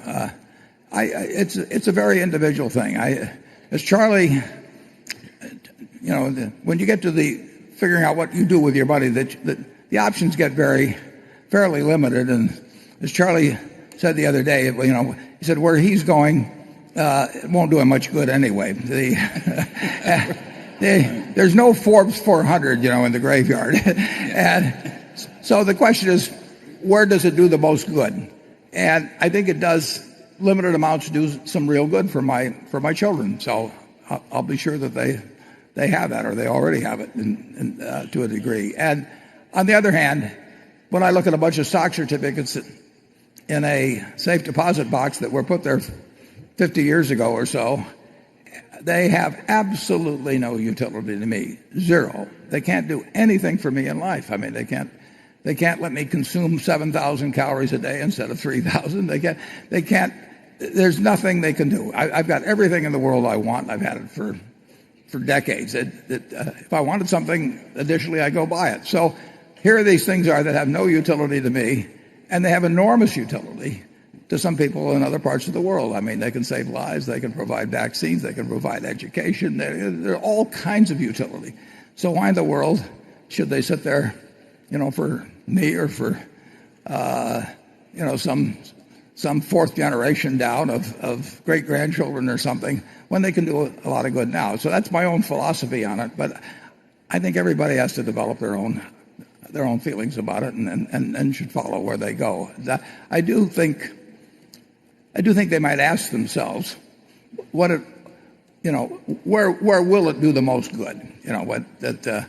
And it can be pretty dramatic between what it can do for millions of people that don't really have remotely the same shot at having a decent life that I've had, or what it can do for me. I mean, if I could have 10 houses, but I could buy a hotel to live in, or something. What would I be happier? It'd be crazy. Charlie and I have both like fairly simple lives, but the one thing we do know is we know what we like and what we don't like, and we don't judge it by what other people like. So I don't have too much advice for anybody, but I would say start thinking about it. When I call people on the Giving Pledge, some of them, I'll get some 70-year-old, and he says, I don't want to think about it yet. And I always tell him, well, you're going to make a better decision when you're 95 with some blonde on your lap, or something. That actually was tried a few years ago, as you may know. Charlie? No, but it does occur to me that fellow who was complaining about the tax system should remember that when they've recently changed the estate tax rules, so you can leave $5 million to your kids and so forth. I think that's a very constructive change in the laws. So I don't think we should assume that our politicians are always going to be totally crazy. That was a very desirable change, I think. Would it make sense, and I'm going to add my own edit here to say, and would it be legally permissible for Berkshire to distribute at some time in the future any or some of the long-term equity investments, for example, Coca-Cola or American Express, to the shareholders in a tax-efficient way, as Yahoo is planning to do with the Alibaba stake, for example? I don't think Yahoo solved it, actually. Charlie, you follow that too. I don't think that we can do that with American Express and so forth. So it's a bad example. We've got no way of doing that. No, there used to be a way to do that many years ago, and it was done. I don't mean by us, but I saw other examples of it. But under the code, there's no way to use appreciated securities to redeem your own shares. You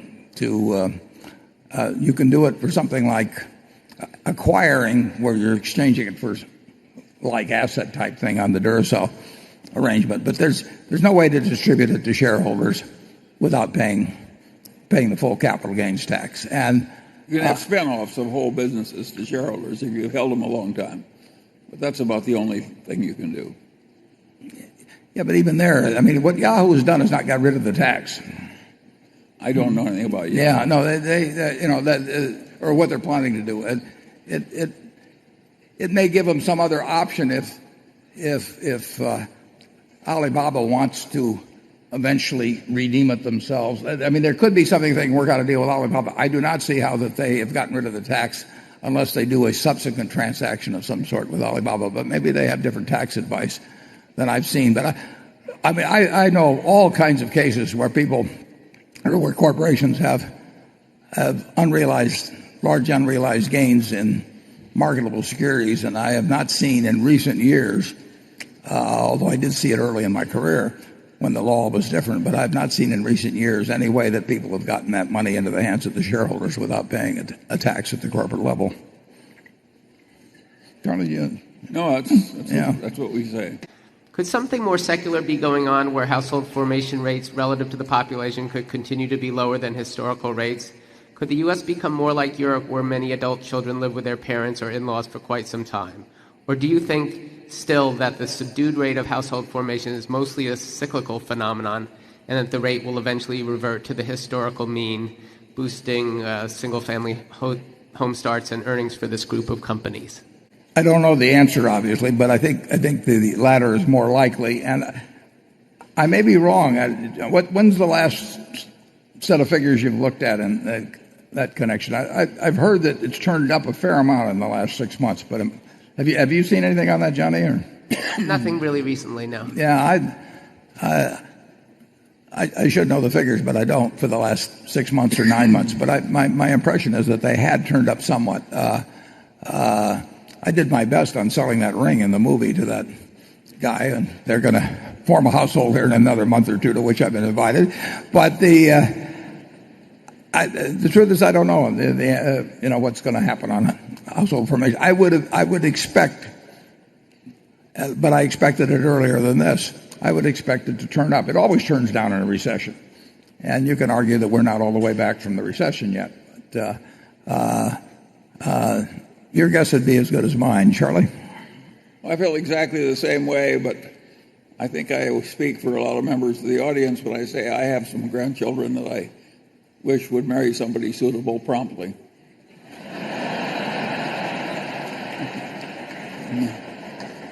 What's the reason for your interest, Charlie? I don't think it's healthy for these people to hang around looking for pie in the sky or whatever the hell they're doing.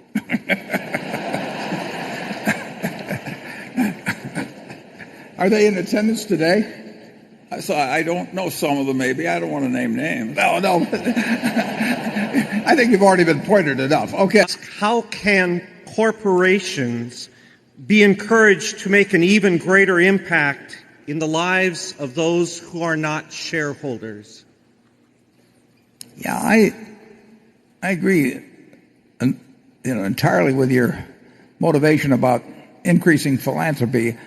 I'm much more of a believer, however, in individual philanthropy than corporate philanthropy. I really feel that I've got everything I need, but I do also feel that I'm working for the shareholders, and they should determine their own philanthropic activities, that it's their money.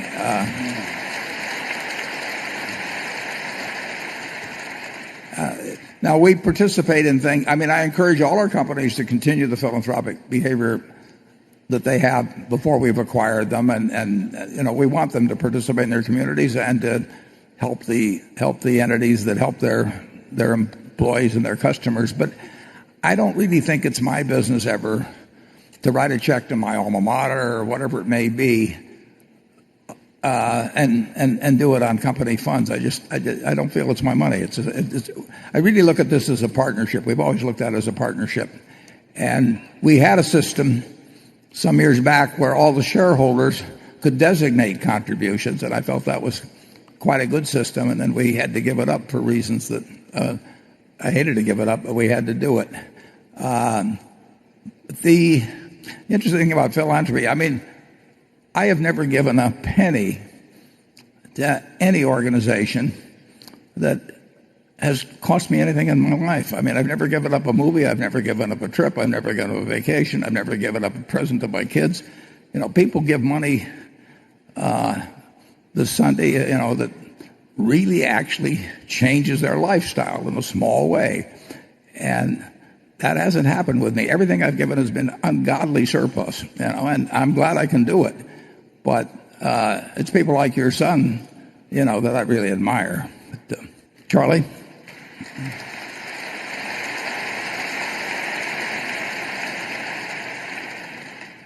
Well, my taste for giving away somebody else's money is also quite restrained.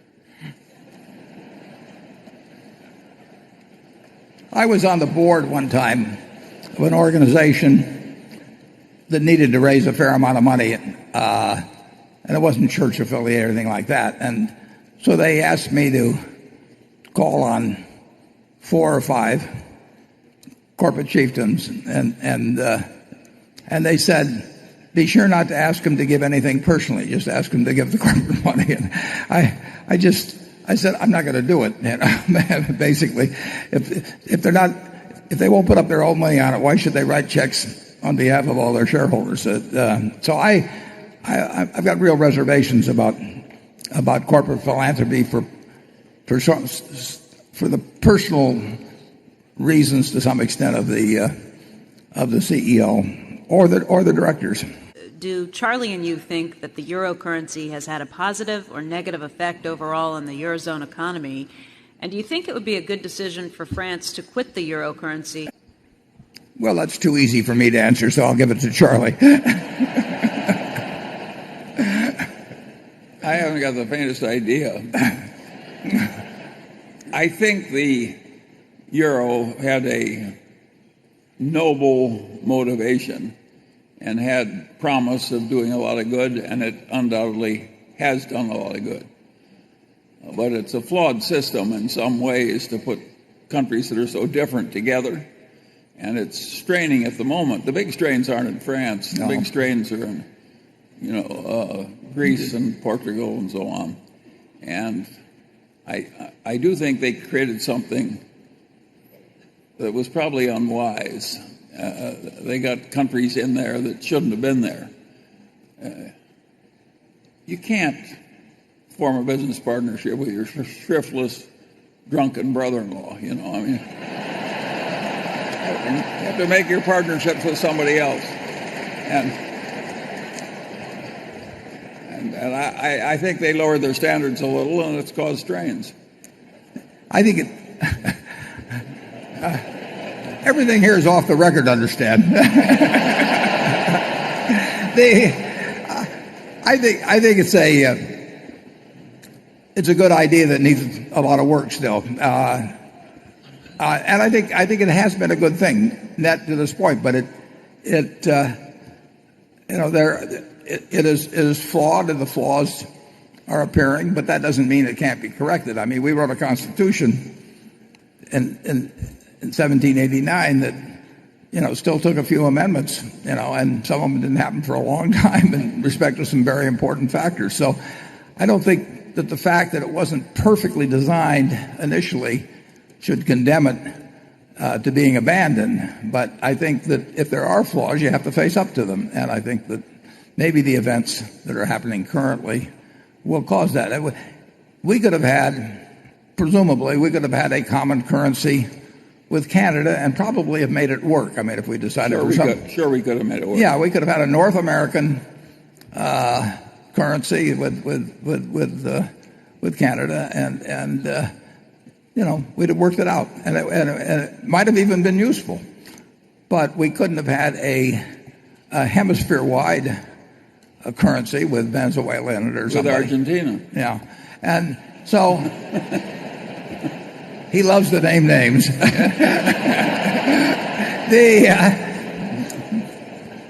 Praised by name, criticized by category.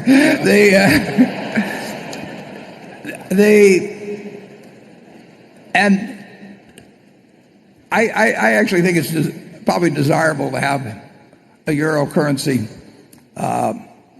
properly designed and enforced so that that the rules really apply. There were rules originally on the euro which got broken very early on by not the Greeks but by the Germans and the French, as I remember. So the investment bankers let them they helped them prepare phony financial statements. Yeah. I mean, it was investment banker aided fraud. Yeah. Not exactly novel.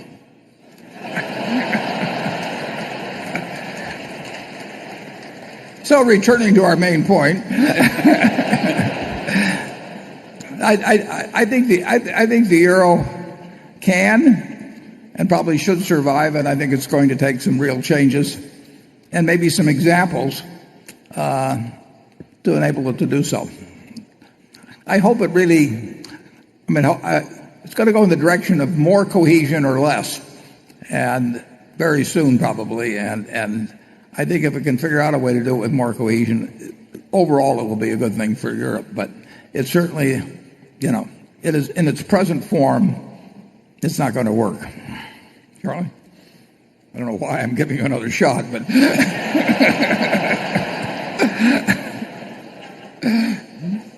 I think I've offended enough people. Right. There's 2 or 3 in the balcony. With the Van Tuyl acquisition, or now Berkshire Hathaway Automotive, there may be some natural synergies with Geico? I don't think so. You always have these things that the investment banker will tell you will produce synergy and all that. Most times that doesn't work. And historically, selling auto insurance through dealerships hasn't been particularly effective. And if we were to do that, we would probably have to compensate people who did the insurance work or made the insurance sales out of Van Tuyl. That would add to costs. I mean, Geico is a low-cost model, and it's a wonderful low-cost model. And Tony Nicely has done an incredible job of keeping those costs down. And you can see it in our expense ratios. We spend a lot of money on advertising, but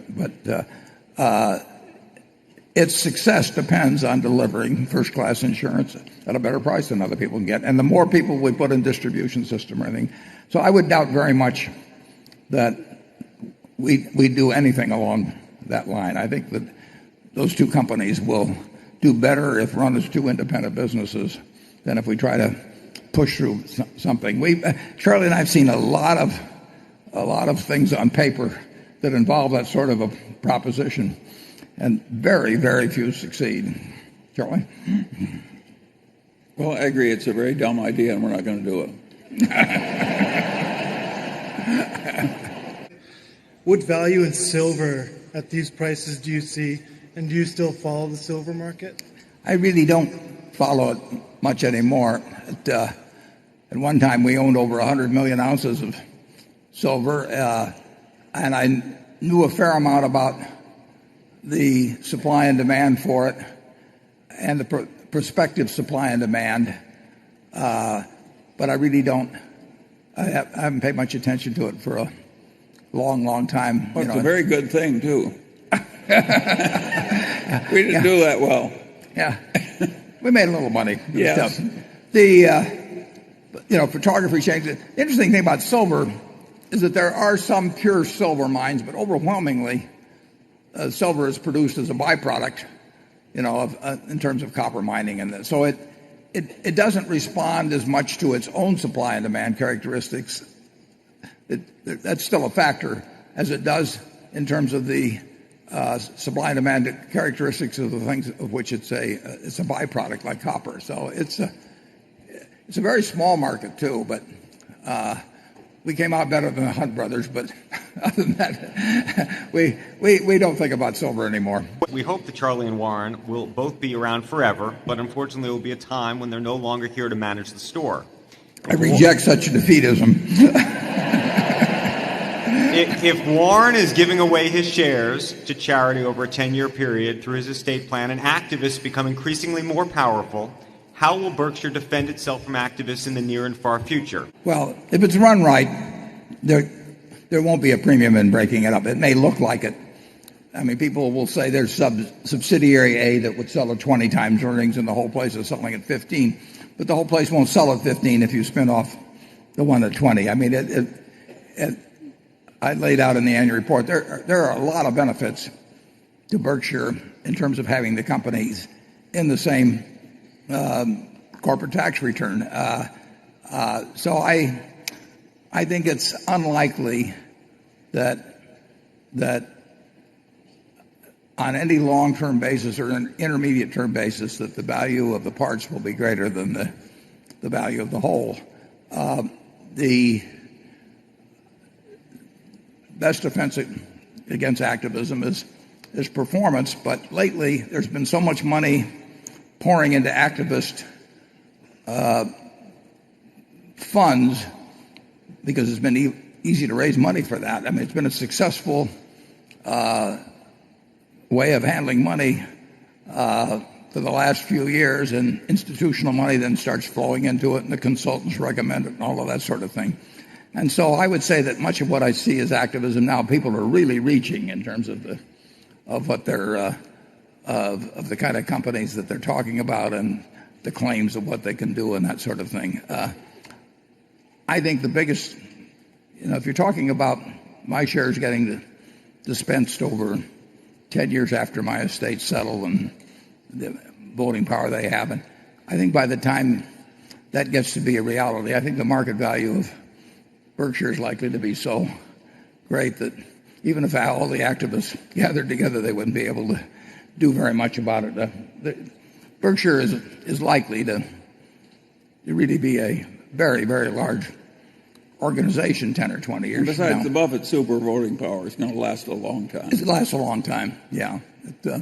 I always, I've got these friends that call me when other companies and they've got an activist and they're worried about it. I just tell them to send them over to Berkshire. We'll welcome them. We'd love to have them buy our stock because they're not going to get any place. And that's going to be the situation for a long, long time. We should be a place where people can dump their activists.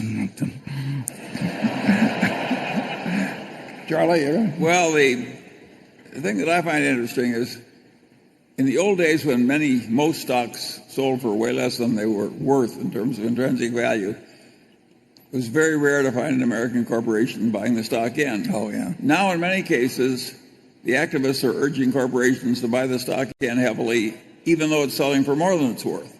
This is not a constructive activity, and it's not a desirable change, and it's not a very responsible activity for the activists. There's been more stupid stuff written on such a simple activity as stock repurchase. Most stupid stuff written and stupid stuff done.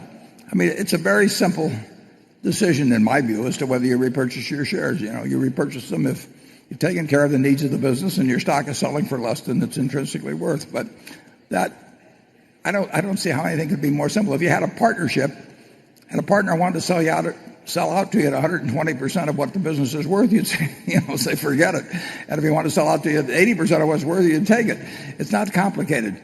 But there's so many other motivations that have entered into people's minds about deciding whether to repurchase shares or not. It's gotten to be a very contorted and kind of silly discussion in many cases. And Charlie is right. If you look at the history of share repurchases, it falls off like crazy when stocks are cheap, and it tends to go up dramatically when stocks get fully priced. But it's not what we'll do at Berkshire. At Berkshire, we will presently, we would love to buy it by the bushel basket at 120% of book because we know it's worth a lot more than that. We don't know how much more, but we know it's worth a lot more. And we don't get a chance to do that very often. But if we do get a chance, we'll do it big time. But we won't buy it in at 200% of book because it isn't worth it. And it's not a complicated question, but people that I've been around a lot of managements that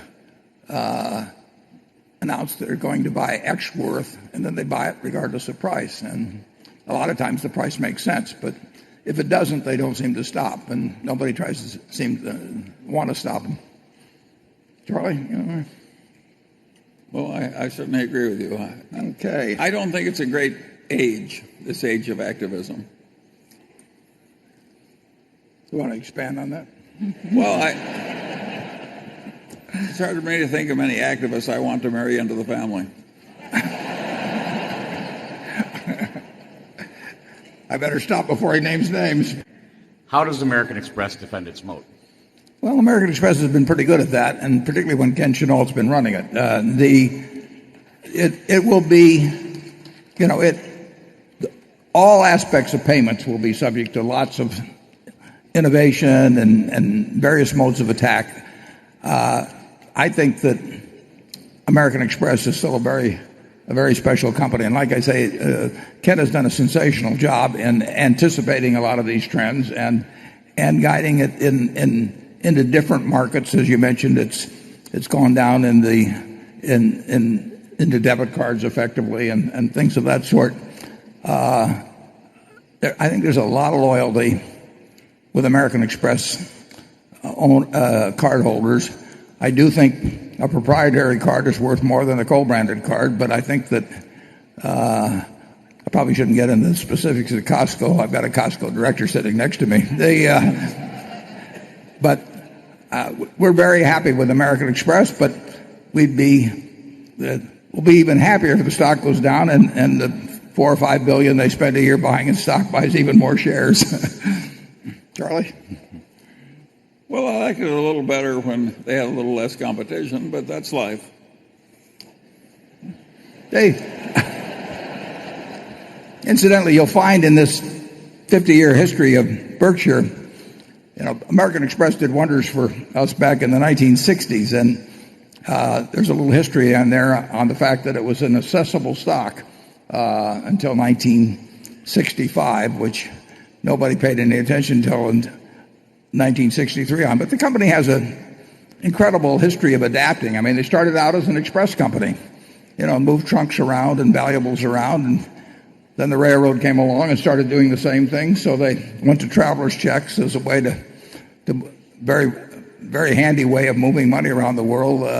And then the credit card came along, Diners Club came along in the 1950s, and that threatened the traveler's check. And then they moved into the travel and entertainment card, it was called then. And the interesting thing is that Diners Club, who was first, Ralph Schneider and Al Bloomingdale, priced their card at, as I remember, $3. And they looked like they were sewing up the market. And American Express came along and did something very interesting. They priced their card, I think, at $5 and actually established a better image. I mean, people that pull out their American Express card at a dinner table, they look like J.P. Morgan, and the guy that pulled out a Diners Club card had a whole bunch of flashy things on it. He looked like a guy who was kiting his expense account or something of the sort. So you just automatically felt like a more important person with your American Express card.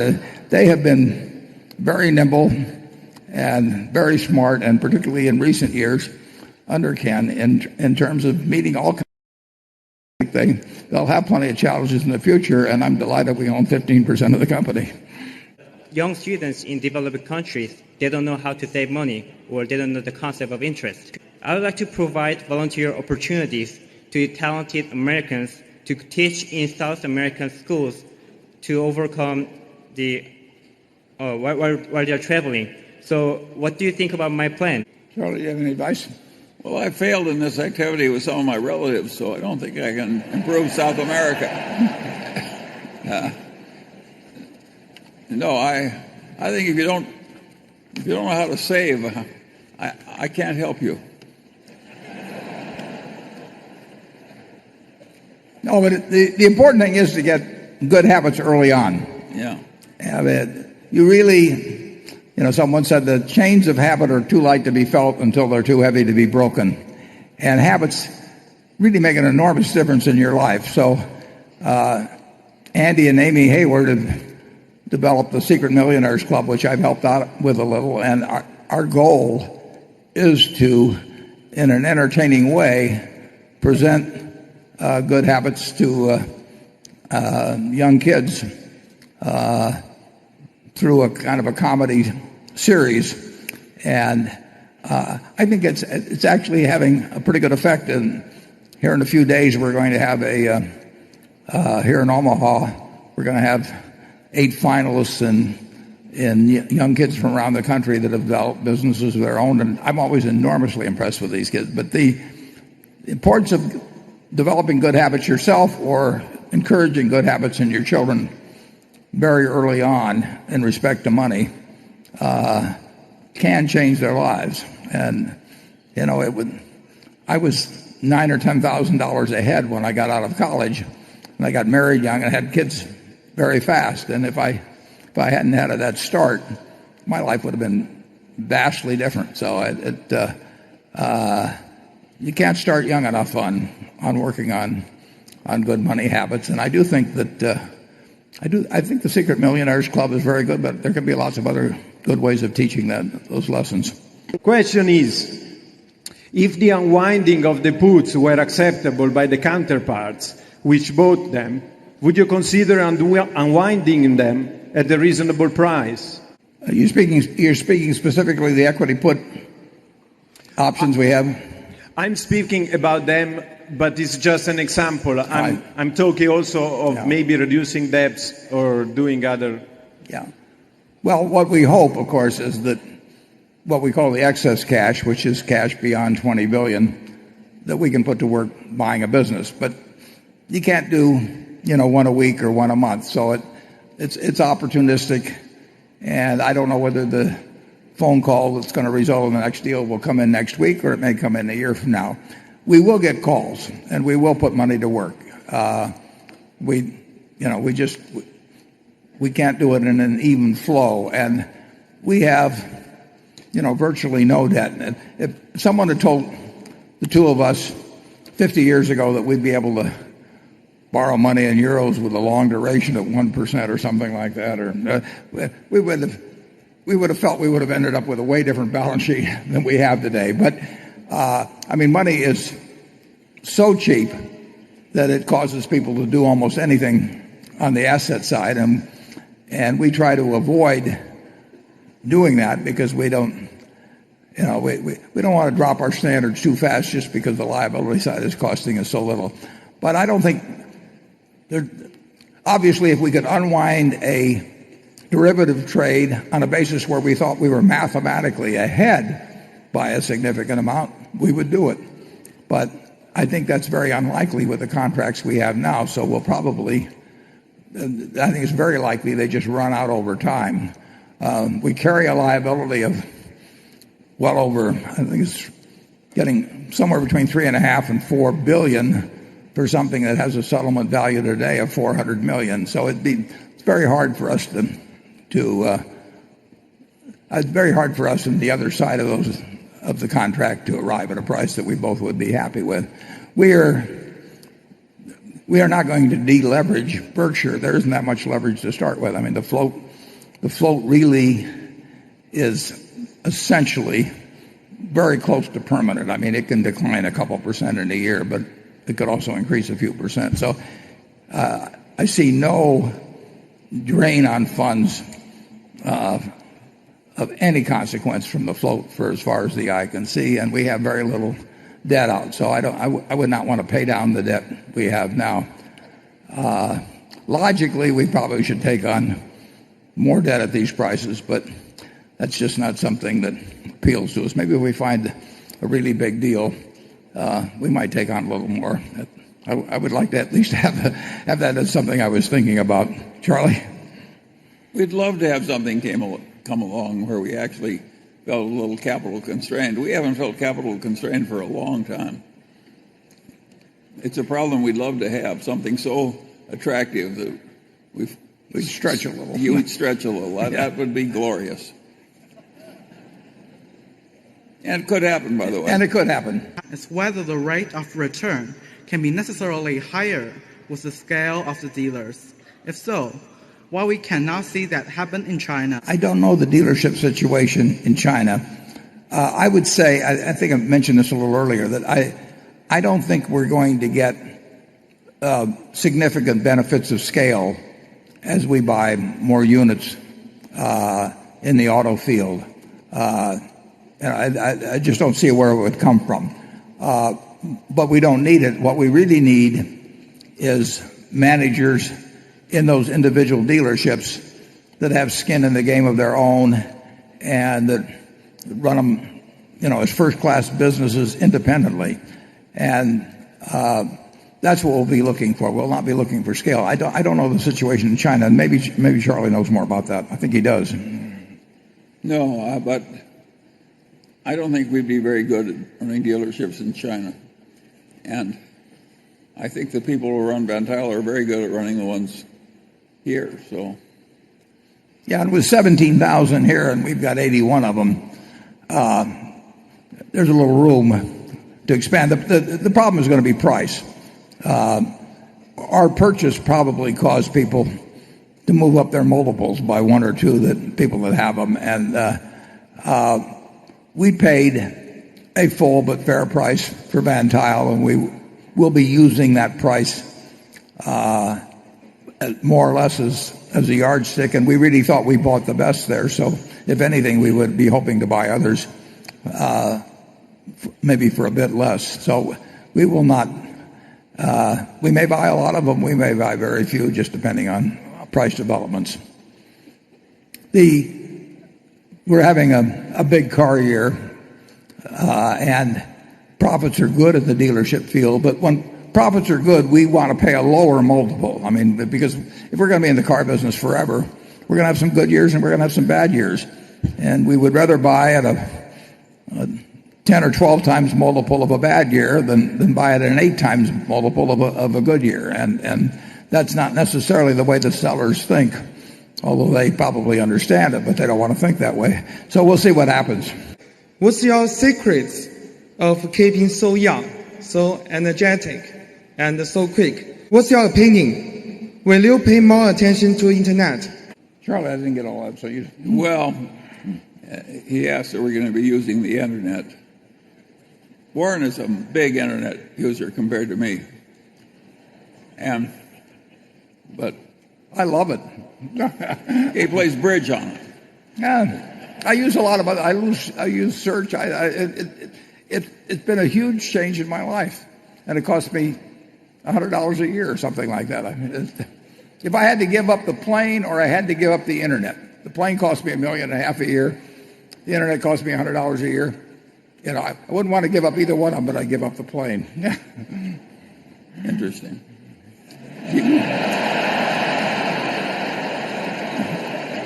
But Charlie's given up both. Are we going to be doing more? And I think everybody's going to be doing more things on the internet. It is growing in importance. And so, like it or not, we're dragged into modern reality. Doesn't sound like he likes it, does it? No, I don't like it. I don't like multitasking. I see these people doing 3 things at once, and I think, God, what a terrible way that is to think. I am so stupid that I have to think hard about a thing for a long time, and the idea of multitasking my way to glory has never occurred to me. But at any rate, the internet is here, and it's going to be more and more important, and everybody's going to think more about it and do more about it, like it or not. And of course, the younger people are way more prone to use it than we are. But Berkshire, you have what? How many Bloombergs now? In the office? Yeah. Do we have 2 or 3? Mark? I don't know. They don't tell me about them. They sort of hide them when I come in the room. At any rate, we're into the modern world. We have Mark Hamburg tells me we have 3. But we'll reevaluate that situation when I get back to the office. What's that? Oh, we're not paying for one. Well, I like that. Let's see if we can not pay for 2. No, the internet, and it's changed many of our businesses. I mean, it's changed Geico's business very, very dramatically, and it affects them all to one degree or another. So it's amazing to me. I mean, people get pessimistic about America. I think, just think in the last 20 or 25 years, or well, just 20 years on the internet, how dramatically it's changed your life. It's not over yet. There's all kinds of things are going to happen to make life better. And Charlie may not think the internet makes life better, but when I compare trying to round up 3 other guys on a snowy day to come over to my house to play bridge versus snapping the thing on and having my partner in San Francisco there and 2 other friends and so on in 10 or 20 seconds, I think the world has improved. Well, if I had your partner, I'd think it would improve too. Okay. How concerned are you about income inequality? Do you think raising the minimum wage is a good idea? And do you think these efforts might meaningfully affect the profitability of corporate America? I think income inequality is, I think it's extraordinary in the United States to see how far we've gone. Well, just go back to my own case. Since I was born in 1930, the average GDP per capita in the United States has gone up 6 for 1. Now, my parents thought they were living in a reasonably decent economy in 1930, and here their son has lived to where the average is 6 times what it was then. And if you'd asked them at that time, and they'd known that fact, that it would go from $8,000 or $9,000 in today's terms to $54,000, they would have said, well, everybody in America is going to be enjoying a terrific life, and clearly they're not. So I think it is a huge factor. There are a million causes for it, and I don't pretend to know all the answers in terms of working towards solutions, but I do think that everybody that is willing to work should have a reasonably decent livelihood in a country like the United States. And how that is best achieved, I'm actually going to write something on it pretty soon. I have nothing against raising the minimum wage, but to raise it to a level sufficient to really change things very much, I think would cost a whole lot of jobs. I mean, there are such things as supply and demand curves, and if you were to move it up dramatically, I think you would. It's a form of price fixing. I think you would change the opportunities available to people very dramatically. So I'm a much more of a believer in reforming and enlarging the earned income tax credit, which rewards people that work, but also takes care of those whose skills don't fit well into a market system. So I think you put your finger on a very big problem. I don't have anything against raising the minimum wage, because, but I don't think you can do it in a significant enough way without creating a lot of distortions. Whereas I do think the earned income tax credit makes a lot of sense, and I think it can be improved. There's a lot of fraud in it. It pays out this lump sum, so you get into these payday type loans against it. I mean, there's a lot of improvements can be made in it, but I think the answer lies more in that particular policy than the minimum wage. And like I said, I think I'm going to write something on it pretty soon. And if there's anybody I haven't made mad yet, I'll take care of it on the next one. Charlie? Well, you've just heard a Democrat speaking, and here's a Republican that says I agree with him. I think if you raise the minimum wage a lot, it would be massively stupid and hurt the poor. And I think it would help the poor to make the earned income credit bigger. Yeah. All of these schools have a sticker price of over $60,000, with some students, as shown in a BusinessInsider.com article, can pay over $70,000, as the case at NYU. How will the average American family be able to pay this in the future? And more importantly, how do you two feel about this? Charlie? Well, the average American family does it by going to less expensive places and getting massive subsidies from the expensive places. If we had to give our college education to only people who could write cash checks for $60,000 or $70,000 a year, we wouldn't have that many college students. So most people are paying less or getting subsidies, but I think it is a big problem that education has just kept raising the price, and they say, but college-educated people do better. It's a big bargain. But maybe they do better because they were better to start with before they ever went to college. Yeah. And they never tell you that. It's a ridiculous argument. And so I think that's one of the silliest statistics that they publish. I mean, to say that a college education is worth X because people that go to college earn this much more than the ones that don't. You're talking about two different universes, and to attribute the entire difference to the one variable that they went to college as opposed to the difference between the people who want to go to college and have the ability to get into college. It's completely nutty, and about 70% of the people believe in it. So it gives you a certain hesitation about relying on your fellow man. So I think most people just have to struggle through with the system the way it is. There's a big tendency to have prices rise to what can be collected. And people just rationalize that the service is worth it. And I think a lot of that has happened in education. And of course, a lot is taught in higher education that isn't very useful to the people who are learning it. And of course, all those people would never learn much from anything. So it's really wasting your time. And that's just the way it works.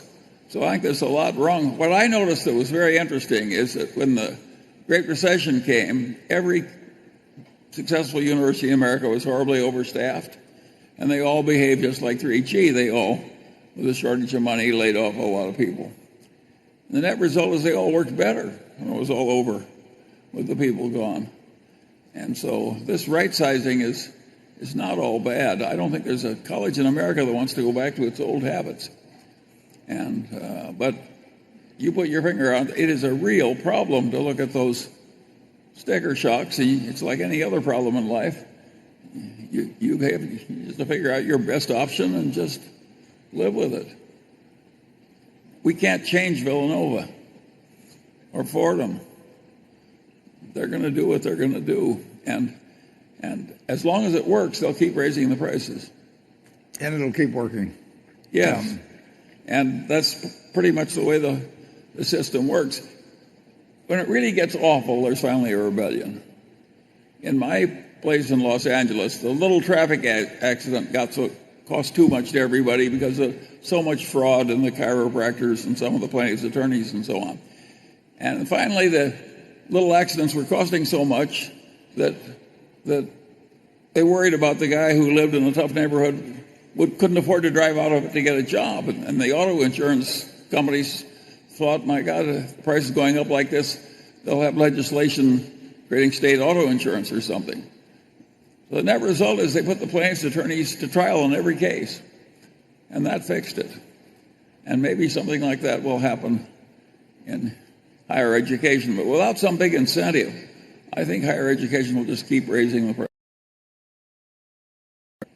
On that cheerful note, when you take the pulse of the Chinese economy, what do you read and what advice would you give? Thank you. Charlie's the China expert.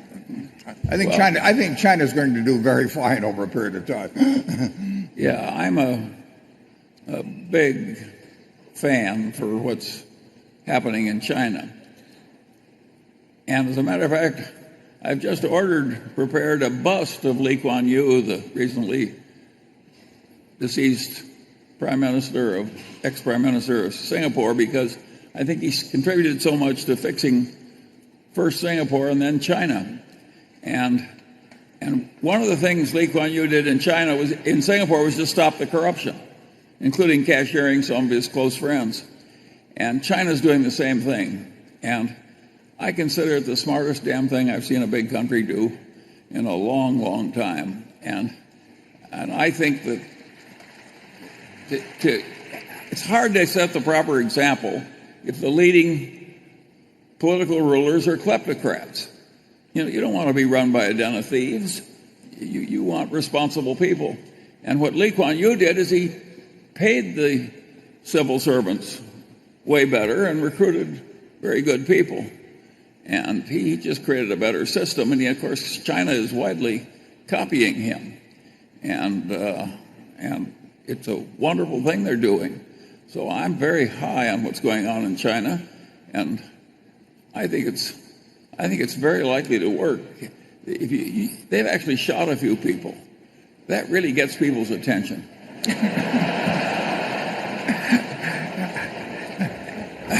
Now we're starting to get some practical advice here. What has happened in China, over the last 40 or so years? I mean, it just strikes me as just totally miraculous. I don't think I would not have believed that a country could move so far, so fast. A country that size, particularly, so far, so fast, and it never happened before in the history of the world that a company so big had come so far. When I was a little boy, 80% of the population of China was illiterate and mired in subsistence, poverty, and agriculture. Now and they've been through horrible wars, and look at them. It's one of the most remarkable achievements in the history of the earth, and a few people made an extreme contribution to it, including this Chinese politician in Singapore. And I give the Communist Party a lot of credit for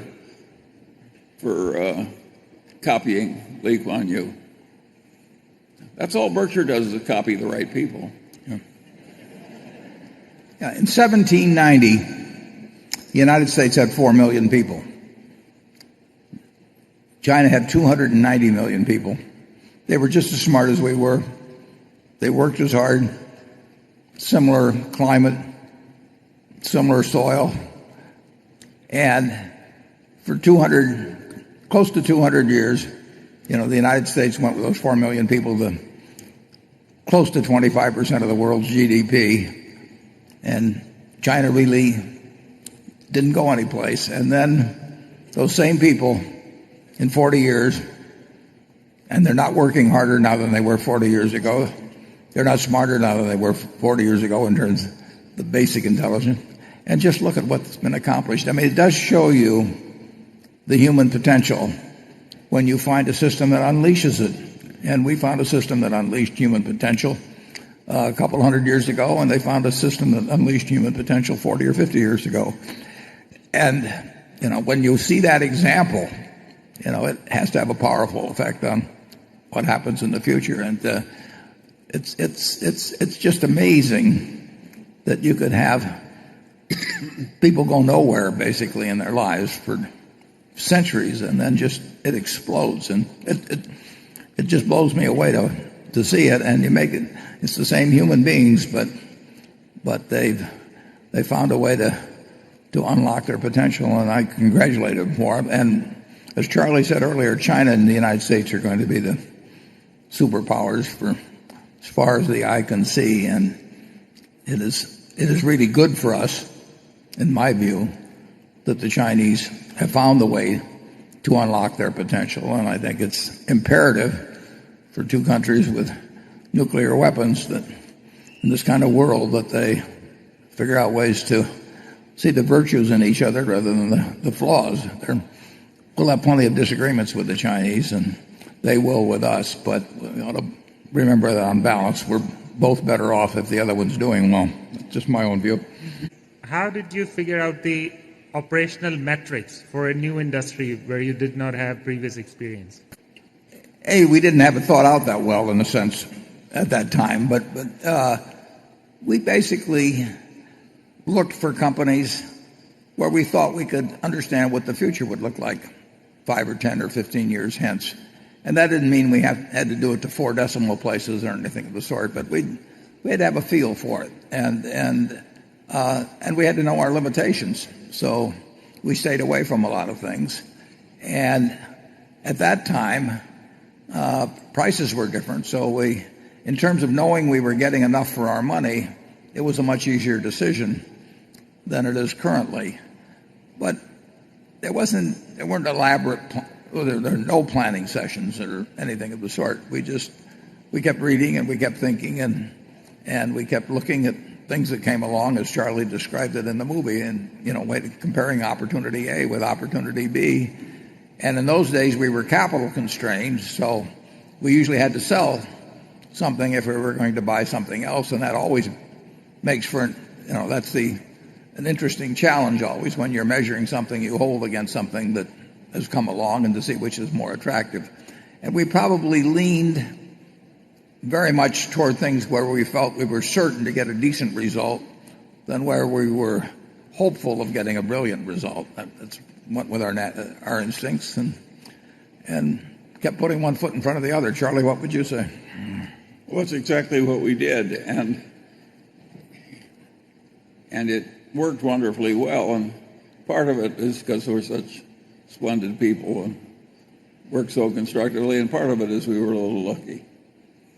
We had some good fortune. Now, Warren says he was lucky to go to Geico, but not every 20-year-old was going down to Washington, D.C. and knocking on the doors of empty buildings to try and find something out that he was curious about. So we made some of our luck by being curious and seeking wisdom, and we certainly recommend that to anybody else. And there's nothing that produces wisdom more thoroughly than really getting your own nose whacked hard when you make a mistake. And we had a fair amount of that, didn't we? We had plenty of them. If you'll read this book, you'll see about a few of them. We thought we knew about the department store business in Baltimore, and we thought we knew about the trading stamp business. And we've had a lot of experience with bad businesses, and that makes you appreciate a good one. And to some extent, it sharpens your ability to make distinctions between good and bad ones. And we've had a lot of fun along the way. That helps too. I mean, if you're enjoying what you're doing, you're likely to get a better result than if you go to work with your teeth clenched every morning. I think we were helped because we came from families where there were some admirable people, and we tended to identify other admirable people better than we would have coming from a different background. So my deceased wife used to say, you can't accomplish much in one generation. We owe a considerable amount, both of us, to the families we were raised in. I think the family standards helped us to identify the good people more easily than we would have if we'd had a more disadvantaged background. Do you agree with that? Yeah. Have you still got your father's briefcase? Or? I still got it, but I don't know where it is. I can't carry it anymore. It's worn out. It's got holes in it. Yeah. I got my dad's desk from 75 years ago. Thank you for planting the seeds for which my generation can sit under the shade, and for my children's generation with the Secret Millionaires Club so that they could sit under the shade. I walk amongst giants. Go on.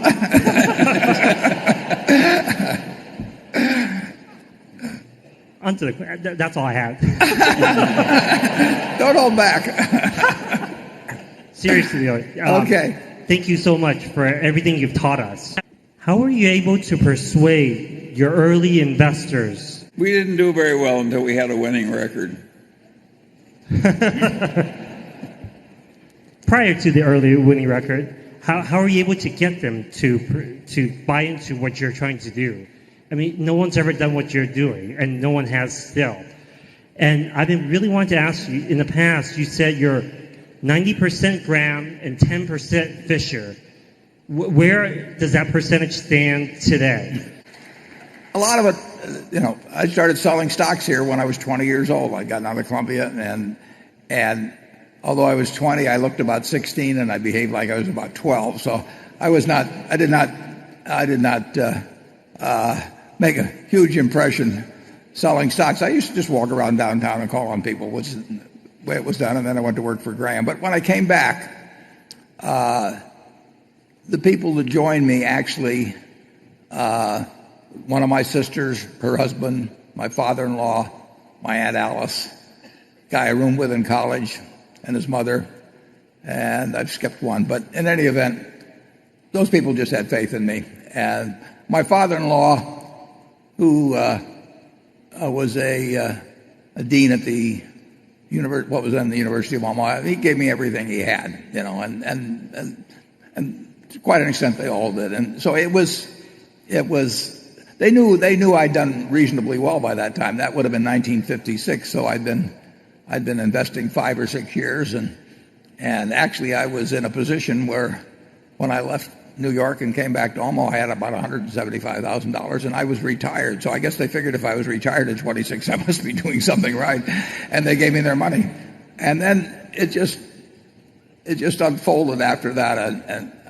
An ex-stockholder of Graham Newman, the president of a college, came out, and Ben Graham was winding up his partnership or his fund, and he recommended me. And then another fellow saw the announcement in the paper that we'd formed a partnership, and he called me, and he joined, and just one after another. And then actually a year or two later, a doctor family called, and they were the ones that ended up with me meeting Charlie. So a lot of stuff just comes along if you just keep plodding along. But the record later on of the partnership attracted money, but initially it was much more just people that knew me and had faith in me. But these were small sums of money. We started with $105,000. Charlie? Well, of course, that's the way you start. But it's amazing. We've now watched a lot of other people start. And the people that have followed the old Graham Newman path have one thing in common: they've all done pretty well. I can hardly think of anybody who hasn't done moderately. Yeah, everybody did well. Yeah. So if you just avoid being a perfect idiot and have a good character and just keep doing it day after day, it's amazing how it will work. Yeah, it was accident to a significant extent. If a few of those people hadn't have said to me, what should I buy? And I said, I'm not going to go back in the stock brokerage business, but I will, we'll form a partnership, and your fate will be the same as mine, and I won't tell you what I'm doing. And they joined in, and it went from there. But it was not planned out in the least. At zero. I met Charlie, and he was practicing law, and I told him that was okay as a hobby, but it was a lousy business. So he fortunately, I listened. I'd like to speak to your value core and ask what matters to you most and why. I think that I had an unfortunate channeling device. I was better at figuring things out than I was at everything else. I was never going to succeed as a movie star or as an athlete or as an actor or something. And I early got the idea that, partly from my family, my grandfather in particular, whose name I bore, had the same idea, that really your main duty is to become as rational as you could possibly be. I mean, rationality was just totally worshipped by Judge Munger and my father and others. And since I was good at that and no good at anything else, I was steered in something that worked well for me. But I do think rationality is a moral duty. That's the reason I like Confucius. He had the same idea all those years ago. And I think Berkshire is sort of a temple of rationality. What's really admired around Berkshire is somebody who sees it the way it is. Wouldn't you agree with that, Warren? Yeah, more than anything, more than energy. You better see it the way it is. Yeah. What? You better see it the way it is. Yeah? You see it the way it is. And so that's the way I did it. But that goes beyond a technique for amassing wealth. To me, that's a moral principle. I think if you have some easily removable ignorance and keep it, it's dishonorable. I don't think it's just a mistake or a lack of diligence. I think it's dishonorable to stay stupider than you have to be. And so that's my ethos. And I think you have to be generous because it's crazy not to be. We're a social animal, and we're tied to other people. Well, I would say, it doesn't sound very noble, but what matters to me most now, and probably has for some time, I mean, there are things that matter that you can't do. I mean, there are things that matter that you can't do anything about. I mean, in terms of health and, you know, the health of those around you and all of that. But actually what matters to me most is that Berkshire does well. That, you know, basically I'm in a position where we've probably got 1 million or more people that are involved with us, and it just so happens that it's enormously enjoyable to me, so I can rationalize it, the activity. But I would not be happy if Berkshire were doing poorly. That doesn't mean whether the stock goes down or whether, you know, the economy has a bad year. But if I felt that we weren't building something every year that was better than what we had the year before, I would not be happy. And you know, I get this enormous fun out of it, and I get to work with people I like. But that's very important. The truth of the matter is, it's easy for somebody like Warren or me to lose a little of our own money because it doesn't matter that much. But we hate losing somebody else's. And that's a very desirable attitude to have in a civilization. Don't you hate losing Berkshire money? Yeah, it would. That would be the only thing that would keep me up at night. Yeah. We won't do it. We can lose money on individual things. Obviously, we can have bad years in the economy, and we can have years where the stock market goes down a lot. That doesn't bother me in the least. What bothers me is if I do something that actually costs Berkshire in terms of its long-term value. Then I feel I do not feel good about life on that day. But we can avoid most of that, fortunately. We do get to pick our spots. We're very fortunate in that respect. Well, a good doctor doesn't like it when the patient dies on the table either, you know. Not a new thought. What would be the answer to the most intelligent question I could ask you right now?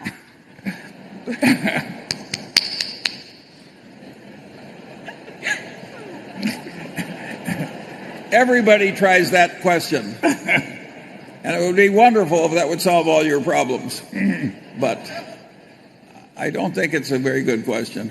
Or perhaps I should say, let's phrase that differently, Charlie. Well, what I mean is, you're asking too much of somebody when you ask him to honestly say what is the most enlightening question he could answer. Yeah, I get that asked by the students a lot, and I've had a lot of practice in hearing it asked, but I haven't had very much success in answering it.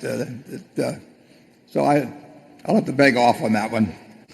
What would you cite as the most important reason for your early success with small amounts of capital?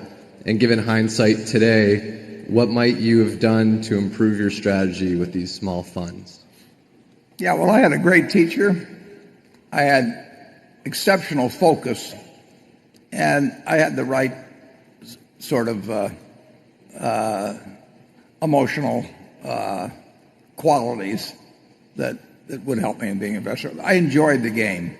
I mean, it's just about, hard enough to be interesting, but not so hard as to be beyond the capabilities of people understanding it. And that's kind of the way this game is. I mean, it's not like Henry Singleton kind of questions he took on. It's actually a pretty easy game, and it does require a certain emotional stability. And I went at it, hammer and tong. I went through the manuals and everything, but I was enjoying when I did it. And like I say, I started out between ages 7 and about 19. I had that same enthusiasm, but I didn't really have any guiding principle. And then I ran into The Intelligent Investor and Ben Graham, and then at that point I was able to take all this energy and everything, enthusiasm for it, and now I had a philosophy that made a lot of sense, total sense, and I found that I could employ, and so the game became even more fun. But it wasn't really more complicated than that. Charlie? Well, I don't have anything to add. I do think that it's an easy game if somebody has the temperament for it and keeps at it because he likes it and is interested in it. I have a problem that Warren has less of. I don't like being too much an example to people who want to get rich by being shrewd and buying and passively holding securities. I don't think that's enough of a life. If you wrest a fortune from life by being shrewder than other people and buying little pieces of paper, I don't think that's an adequate contribution in exchange for what you're taking. So I like it when you're investing money for an endowment or a pension fund or your relatives or something, but I never considered it enough of a life to merely be shrewd and picking stocks and passively holding them. Yeah, running Berkshire has been far, far more fun than running, in my case, Buffett Partnership or just an investment fund. I mean, you'd be less of a man if you run that partnership. It'd be a crazy way to go through life. Yeah. I mean, it just, Berkshire is incredibly more satisfying. So if you're good at just investing your own money, I hope you'll morph into doing something more. You mentioned in the interview that the Wall Street Journal at some point in the past had very significant competitive advantages, but a number of them were largely unrealized. I was just wondering if you could elaborate on that. Well, Dow Jones, which owned the Wall Street Journal, in the 60s and 70s, going into the era of the enormous spread of financial information and value of financial information, they owned the field. They had the news ticker, and they had the journal, which anybody interested in finance in the country identified with, and they, starting with that in what would be an incredible growth industry, finance, for the next 30 or 40 years, I forget a couple of those ventures they went into, and they bought a chain of small newspapers. I remember one time, and they just totally missed what was going to happen. Here comes Michael Bloomberg and takes away financial information. I mean, they had such an advantage, and they didn't really see various areas that they could have pursued, which could have turned that company into something worth many hundreds of billions of dollars in all probability. And they had a situation where a family owned it, and a lawyer essentially controlled the family's behavior, and they were sitting pretty. They were all getting dividends, but there was nobody there with any imagination as to what could be done in the financial field. So starting with this position, they were a trusted name. They were in every brokerage firm in the country with the news ticker. I mean, I went to Walter Annenberg's house one time, and he had the Dow Jones ticker there. Or the news ticker, and it was. They couldn't have been in a better place. They couldn't have started with a stronger position. They had a very good balance sheet, and they just let the world pass them by. Now Rupert is changing it into a different newspaper. He's basically going into competition with has gone into competition with the New York Times. But that's the game he likes, and it makes for a very interesting competitive situation. Charlie? Well, they did end up with $6 or $7 billion. So they may have blown their opportunities, but they didn't destroy their fortune. If you'd had the hand, if Tom Murphy had had the hand, oh yeah, it would have been in the hundreds of billions, wouldn't it? Well, I don't know. I'm not sure if we had had that hand. We would. Well, I'm not so sure about that. I'm talking about Murph. There were a lot of opportunities there. Well, I think even Murph is more like us than he is like Bill Gates. No. I'm not sure where that goes, but I think it's hard to invent he's more our entirely new modalities and so on. I think Bill would have done very well with Dow Jones too. Yes, he might have done better than anyone. Yeah, I'd like to buy into that retroactively. Yeah. Okay. 3:30's arrived. We're going to go to the annual meeting in about 5 minutes. We've got a certain amount of formal business to take care of, and I thank you all for coming.